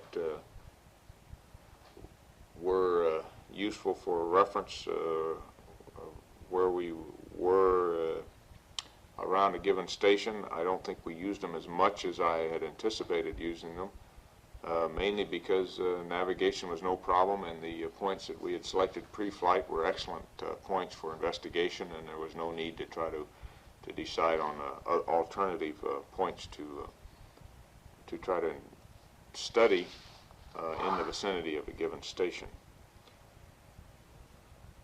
The list of items to be accomplished at each station are really, they were mind joggers to read at each station. Were not as used as much as I thought they would be initially, but I think that was mainly because we both, at least I, had become so familiar with the items that each station was in itself easy to recall as a result of having created the checklist. So checklist turned out to be more of a learning item rather than a reference item for use on the surface. I wouldn't have done it any differently, however.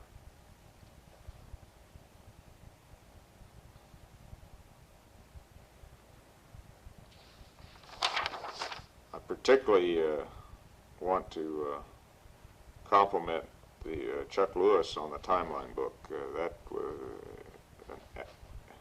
I really can't sing out anything, but the timeline book was very, very well done, and we had no problems with the timeline book at all. But that, of course, applies to every checklist that we had.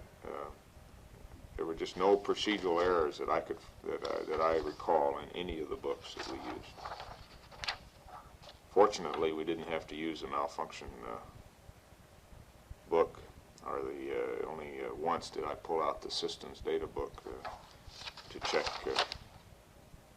check on a systems problem, and I right now can't remember what that was. I don't remember what it was. Well, I did use it once. Charts and maps. I thought in the CSM that I would use the orbit monitor charts, I guess that's what they're called. And I had an extra one put on so it wouldn't interfere with the planned activities of the CMP. I did not use that very much. I eventually did some sketching on it post-TEI. I think there are about 5 specific points that I labeled as areas, A, B, C, D, maybe E, and these are referenced on my crew notebook, in my crew notebook for specific observations. But in general, I did not put that to as much use as I expected. One item is that that chart should have been identical to the CMP's chart, and there were a few pen and ink changes left off of it that caused some confusion at one point. Pen and ink exposure settings for certain photo targets.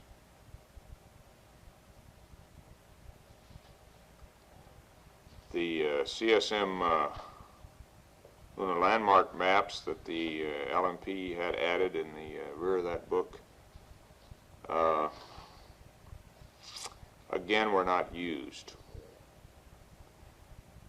I really thought I would use those, but in the you became reluctant as you were observing a specific point or area, target, say such as Gagarin or something like that, to take time out to sketch on the photo. I tended, for the 2 or 3 minutes that observation was possible of a given area, I tended to look and then at the first opportunity to take notes in the notebook rather than trying to sketch on the photograph. And I suspect that this was because I tended to look for generalizations about the target that I was trying to observe rather than checking out specific individual features. And there really did not seem to be any need to make notes about specific points on the pictures, and as a result I did not use them. Again, though, I think having selected them and studied them pre-flight made it worth having them around. The necessity for flying them was probably less than the necessity for having reviewed them and studied them. I think I still, if I had to do it again, I still would want to have that kind of data available in the spacecraft, even though on this particular mission it was not used. I do think, though, that the CMP used his visual target maps considerably, and I did on a couple occasions use some of the ones that he had. Again, but for the most part, that was post-TEI, and I made some notes and sketches on some of those maps.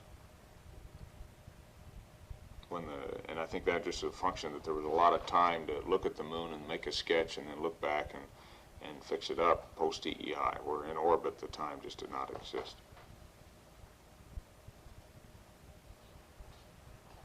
As Dick Gordon said a couple years ago, and once you start flying, the clock is relentless.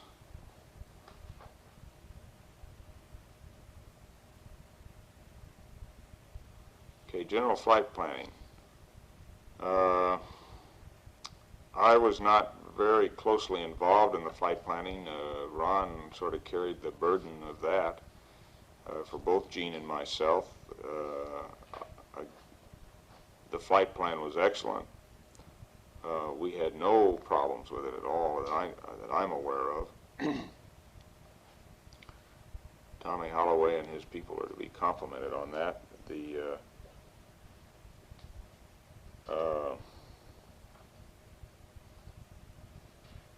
number of different requirements and experiments and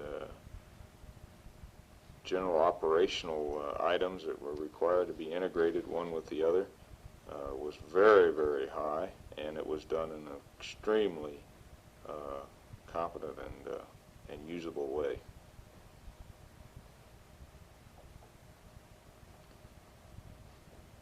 And I can't think of anything that I would change in the way the flight plan was written.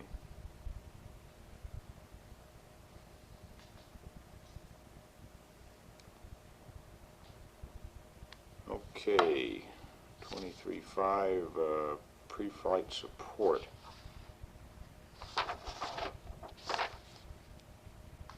Pre-flight support was excellent in the flight data file area, and one specific item that I had was once the flight plan was well established, just about at the final stage, I had two or three texts, I don't remember, two or three briefing sessions where in the portions of the lunar orbit flight plan that I was going to be during which I would be in was going to be in the spacecraft in the CSM. We went over in detail the attitudes and maneuvers and the window availability, so that I was able to plan in a very short amount of time with minimum effort on my part my own personal observations of the lunar surface, and which went very well as far as planning was concerned. Appreciated that. That was extra above and beyond the call of duty on the part of the flight planners, and I appreciated their taking time out to do that for me.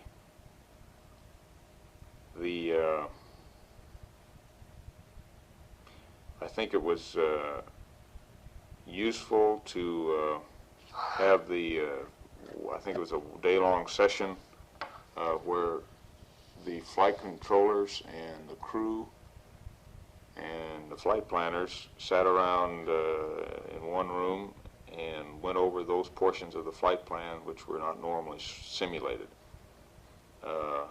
It turned out that the flight plan had been so well done that I doubt if there were any specific items that came up that we needed to change, or there seemed to be a lack of coordination on. This was in contrast to previous flights where I think we were still learning, all of us were learning on how to put together flight plans and integrate requirements. Apollo 17 flight plan apparently reached the peak of perfection. I was a little bit disappointed in that briefing in that some of the people who would be eventually intimately involved in the mission were not at the flight plan review. And I think this was because of conflicts with other programs which were the center was carrying out at the time.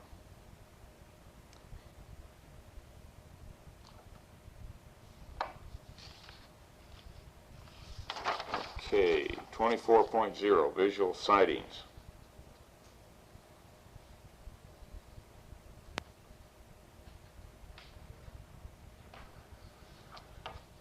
Well, we've covered the countdown and launch, I think, pretty well in the previous sections.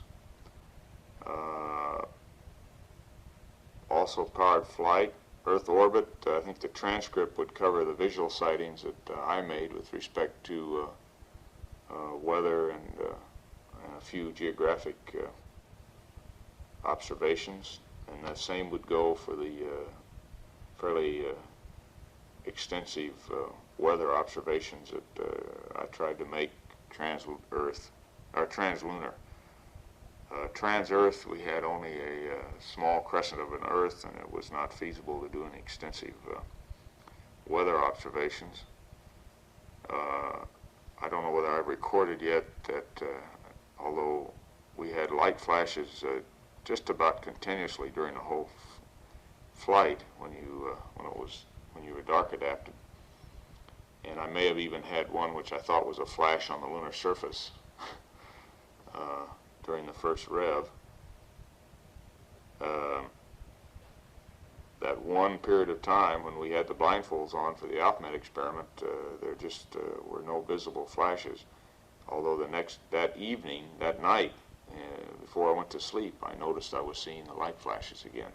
So it just seemed to be that one interval either side of that interval on either side of it where the light flash phenomena was not visible to myself or to the other two crewmen.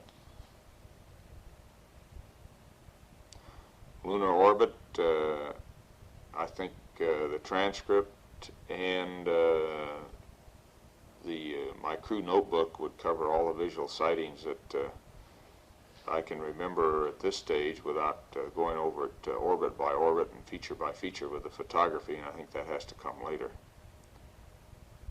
Entry we've covered in the previous briefings, and I think the same goes for landing and recovery. Why don't you stop at a second text? 25.0, pre-mission planning for the LMP.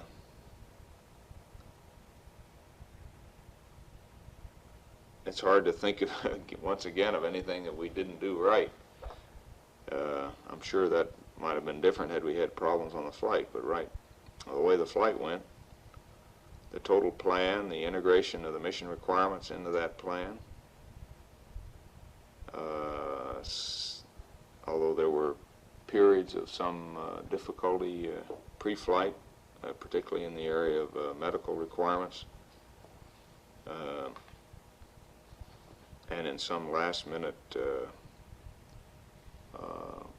possible scientific requirements, particularly on the samples, everything seemed to get resolved satisfactorily, as near as I could tell, and I can't think of anything that was not handled very well, and between the people who were levying the requirements and the flight planners in particular, and occasionally when the crew had to be involved, that was handled almost entirely by the support crew, Bob Parker in the science area and Gordy Fullerton and Bob Overmeyer in the operational areas.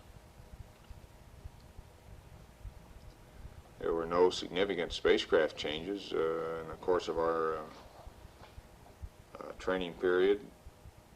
Ron, I guess the biggest single area that took time was one that Ron had to deal with, and that was Lunar Sounder.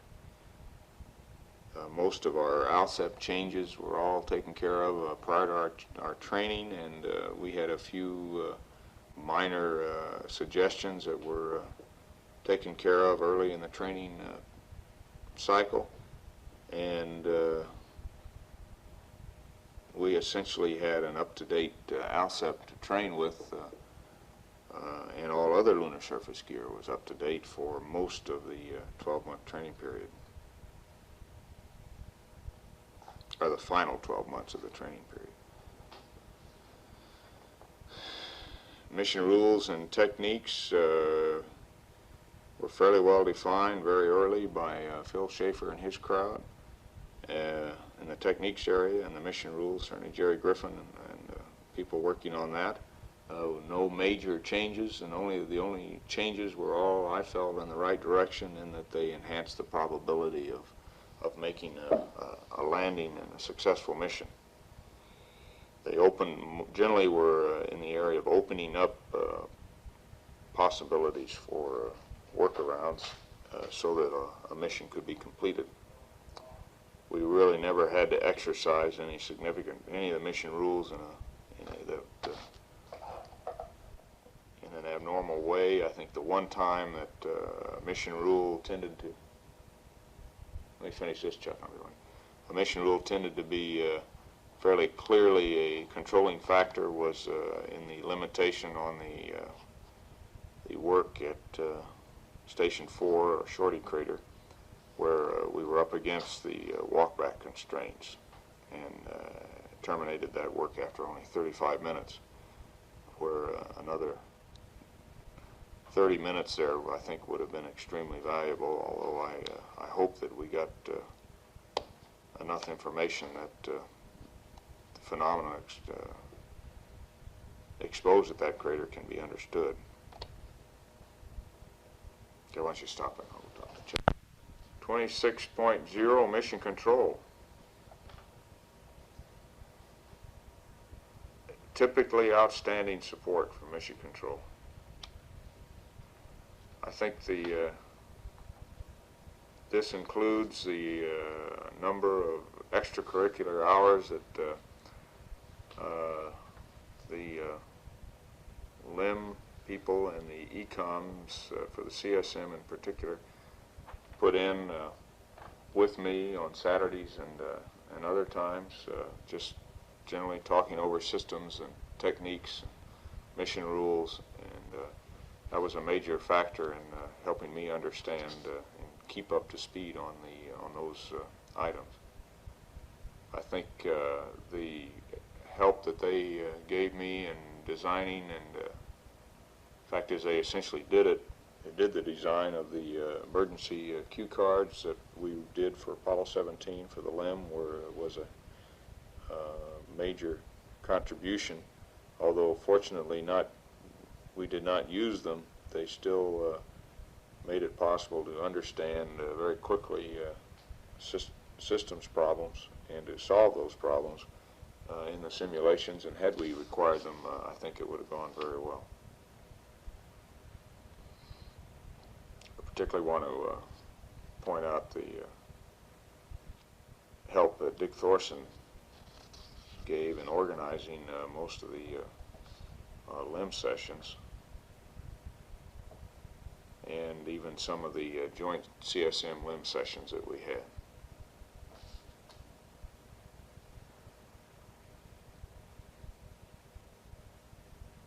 And he also, Thorson also was a major organizer of the creation of and the updating of those emergency cue cards.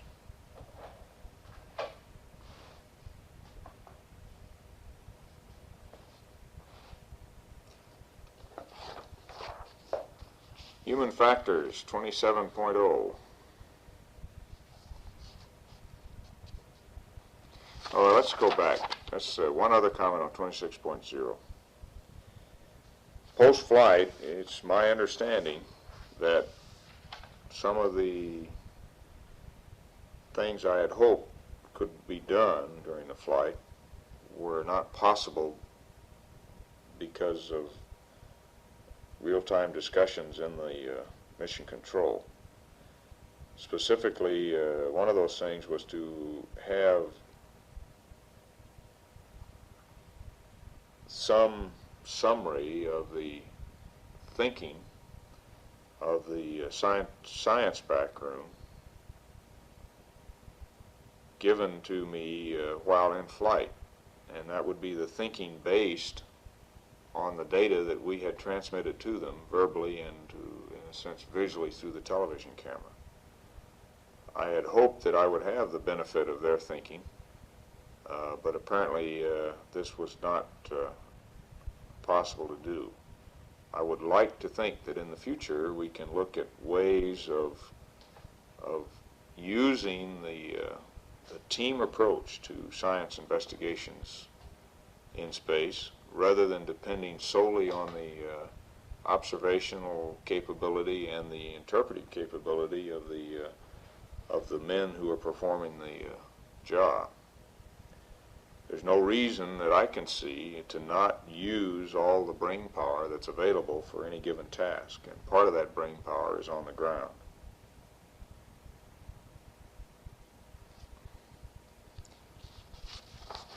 Okay, 27.0.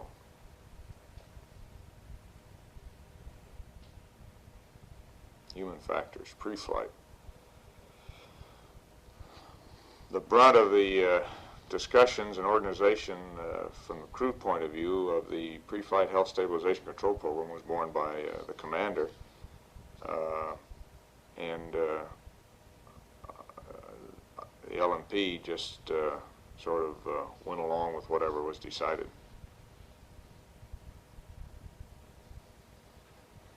I personally did not find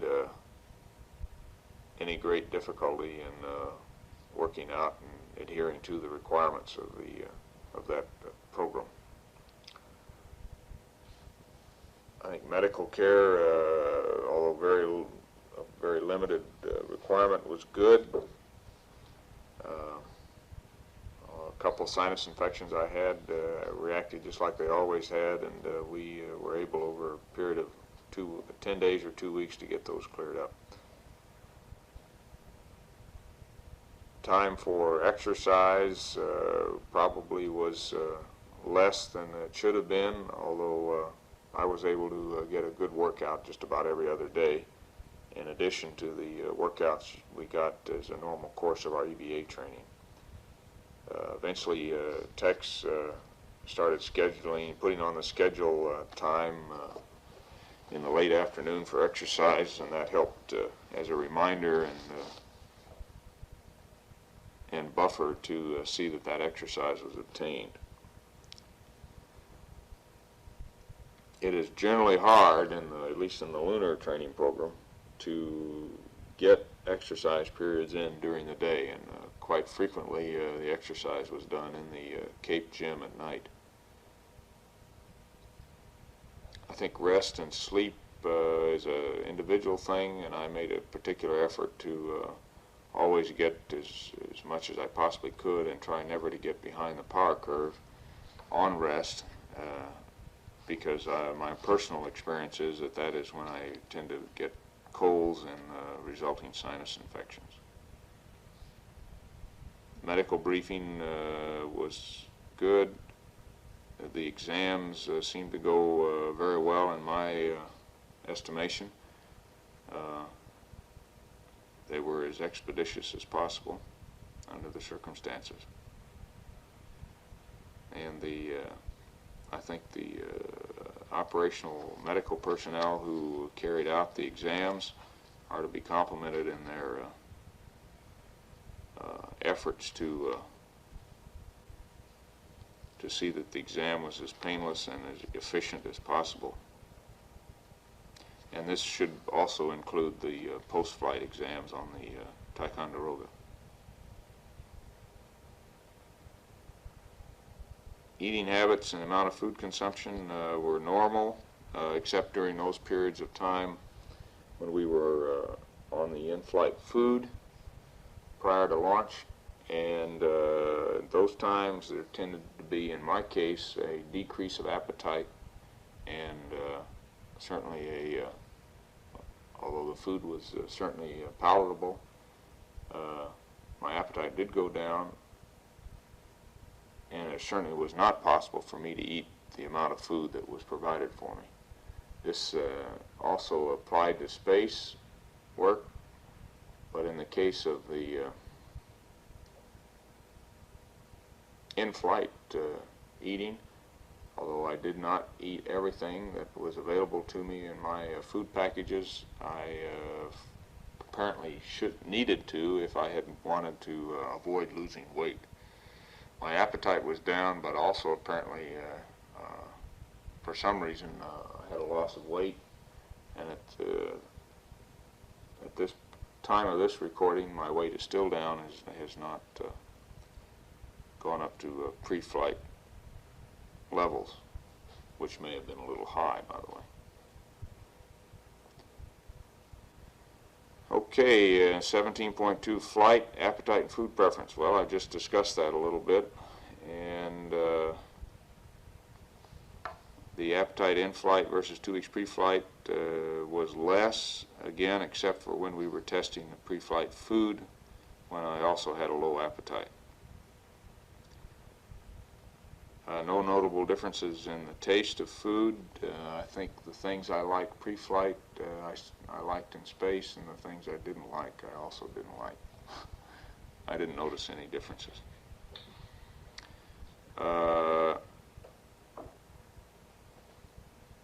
Change in food preferences as flight progressed. I tended to start to prefer to eat the wet packs, and would eat those in preference to any of the other solid foods. I would strongly recommend, from my personal point of view at any rate, that the wet packs be used in preference to the rehydratable. Now, I think that probably you get a different opinion from the other crewmen.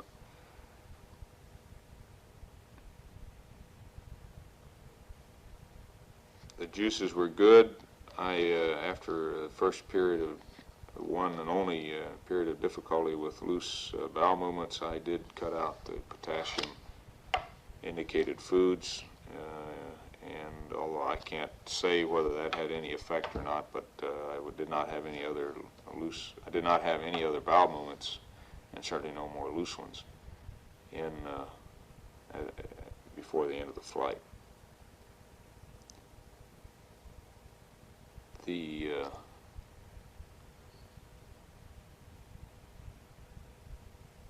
first bowel movement after flight on the Ticonderoga was normal.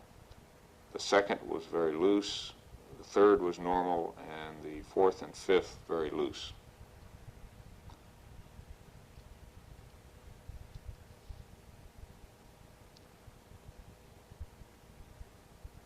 The size of food portions and the meal portions, of course, were pretty much constant in terms of availability, packaging, but my appetite was very low the first day and gradually increased over the next 2 or 3 days and remained essentially the same after about the third day.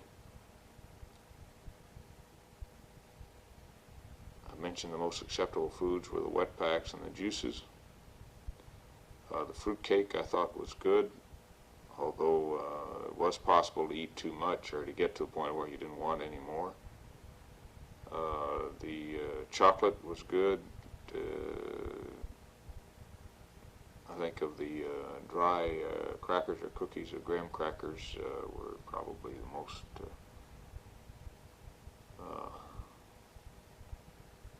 tasty.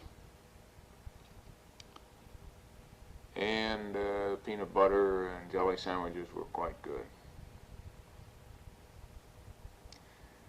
Deviations from the menu and the eat periods are all recorded in the flight transcripts, I'm sure. Okay, food preparation and consumption.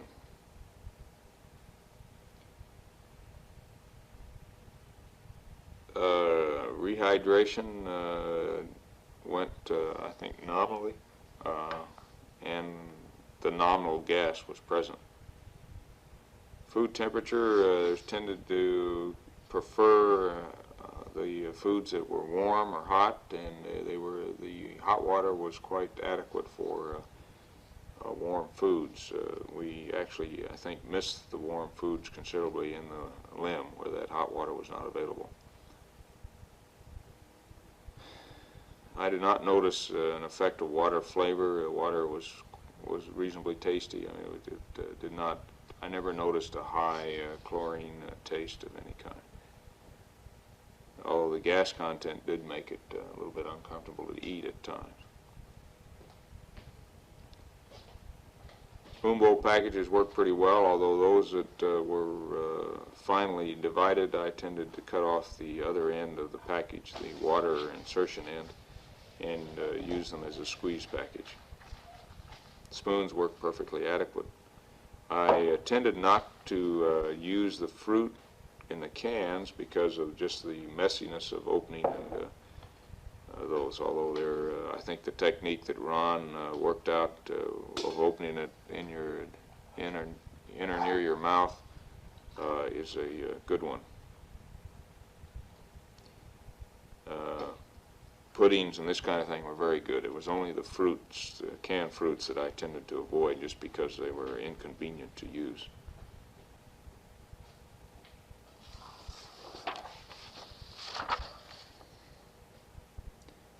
Food bars during the EVAs I think were good to have, although I never ate more than half of one.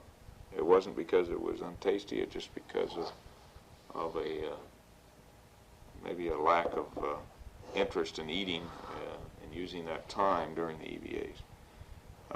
I think after the EVA, before and after EVAs in the limb, ate very well. There were some things, though, we did not, we avoided. And I guess in my case, after having cord chowder once and it stimulating a major bowel movement, although not a loose one, I did not eat corn chowder. I did not eat the cocoa because I tended to feel like I got a little more gas from cocoa and an aftertaste. I did not eat the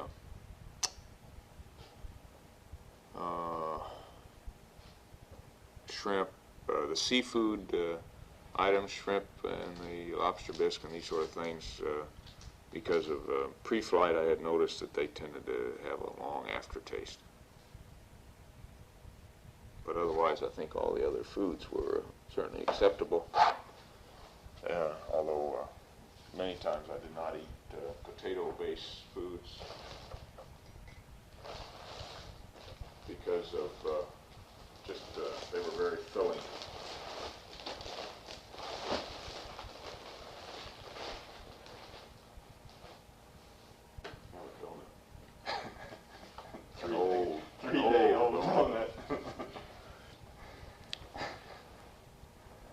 Okay, food waste storage. I don't know how the germicidal tablet worked. The pouch was okay. Would have been nice to have a little dispenser that was easier to use than the pouch. I don't know whether that would be possible to do or not. It seems to me it would, a little tube dispenser of some kind where they came out more easily. You didn't tend to, we generally just cut the corner off a pouch and squeezed them out, but it was a little inconvenient, nothing major. We used the germicidal tablets, I did at any rate, in all the juice bags and the food spoon bowl bags and the wet packs. I did not use them in the tea and coffee.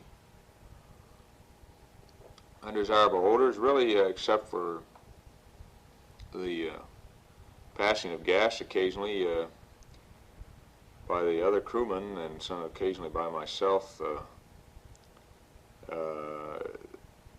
Undesirable odors were at a minimum. I did not find that the atmosphere was unpleasant as a general rule.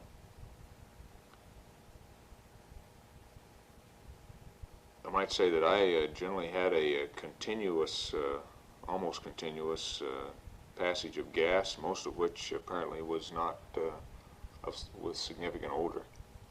Only occasionally that it seemed to be objectionable to the other crewmen. And I think most of that was the water gas. And the reason I think that is that upon eating, upon starting to eat, there would be an increased desire to pass gas. The increased pressure in my stomach apparently was transmitted almost immediately into the bowels. And I would, after eating, would pass gas for a couple hours to 3 hours. And just before eating the next time, the desire would have pretty well dissipated, and then it would start again immediately upon eating, before any digestion was possible, I'm sure. So I suspect water gas was the main culprit in the LMP's gas problems, which were not significant. Quantity of food eaten on the lunar surface, I think, was high, although probably no more than half of that food that was available. It's hard to say exactly, and I think that could be worked out maybe with a detailed look at the menus if that is desirable.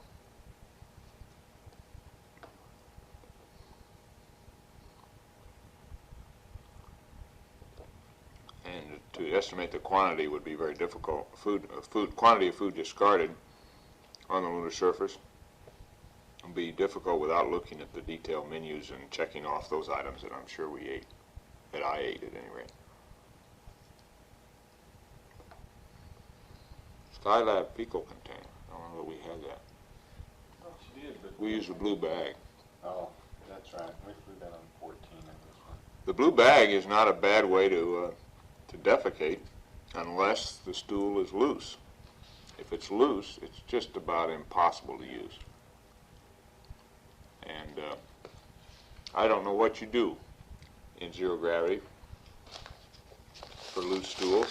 I don't know of any clever way to prevent that being a problem, and I'm not even sure whatever the Skylab people are using will prevent that from being a problem. The best thing you can do is to work out prevention of loose stools rather than trying to handle them after you get them. It is,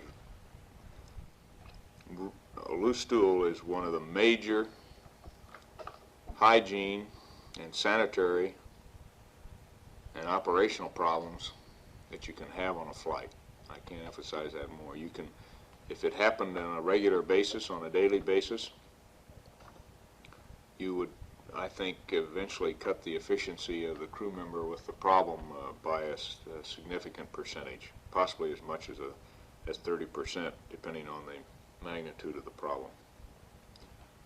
I think it's important to try to understand why Apollo 17 was different than 16, and at least in the delay of a problem with loose stools until about the 11th or 12th day, and in the case of the commander, no problem with loose stools. And my personal opinion at this point, based on very little information other than observation in flight and thinking about levels of electrolyte intake, is that with the electrolyte quantity down from that imposed on Apollo 16, that we did not reach a electrolyte saturation level until the 11th or 12th day in terms of this CMP and the LMP, and in terms of the commander, because his electrolyte intake was generally less, I think, and that can be documented, he did not reach a saturation level at all. And when that saturation level was reached, however, in the case of the CMP and LMP, I suspect that the electrolytes we were eating were dumped, in a sense, or concentrated in the intestines and tended to act pretty much as a laxative, and as an Epsom salt type laxative, if you will, and concentrate water in the stool.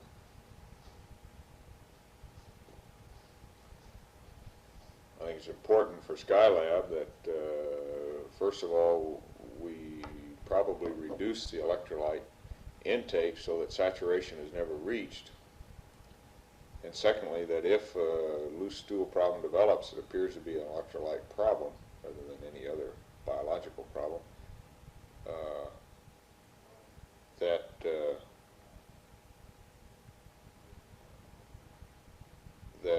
we decrease the intake of electrolytes. This is what I did on my own, and whether or not it worked or not is hard to say because the flight was terminated before any other stools occurred.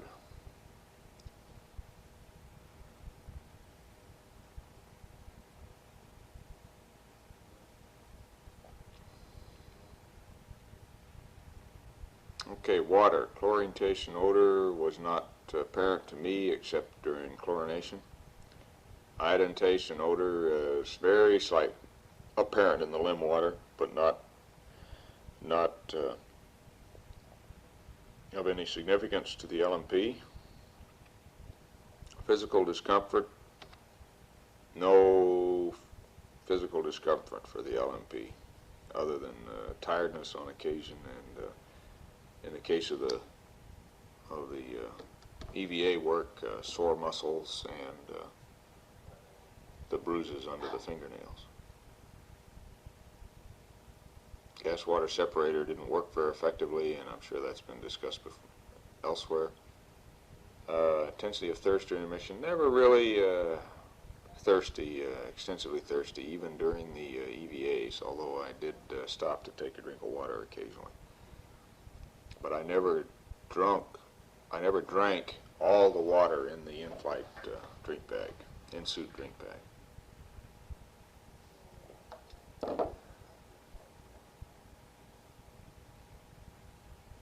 Work, rest, and sleep.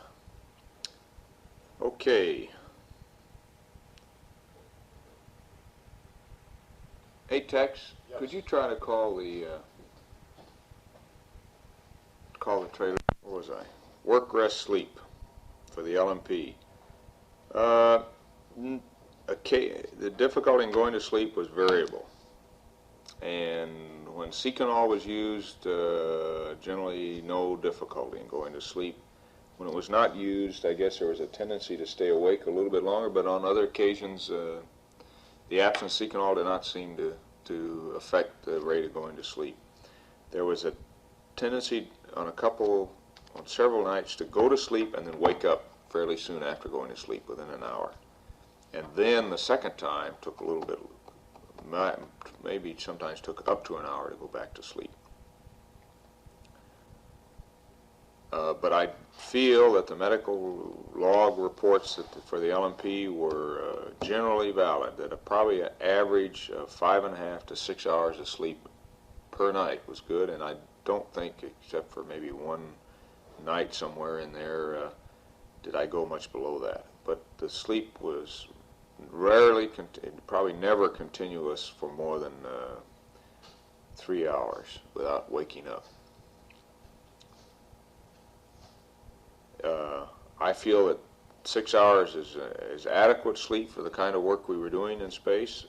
However, the programming of 8 hours is necessary in order to get 6 hours because of the periods of wakefulness during sleep periods, and for just the difficulty in getting the cabin organized and everybody to bed at the programmed time. So maintaining an 8-hour sleep period is, I think, mandatory in order to obtain the 6 hours that is probably all that is required to perform the mission without getting tired or getting behind the power curve, as they say, with respect to sleep. Restraints, I had the feeling that, did you find anybody over there? I had the feeling that I wanted to have my head and limbs restrained in order to get a good sleep, although I did sleep at times without that restraint. If I were rebuilding the sleep restraints for my personal use, I would make them smaller with a somewhat more feeling of restraint. They're a little bit large, I would say, for use.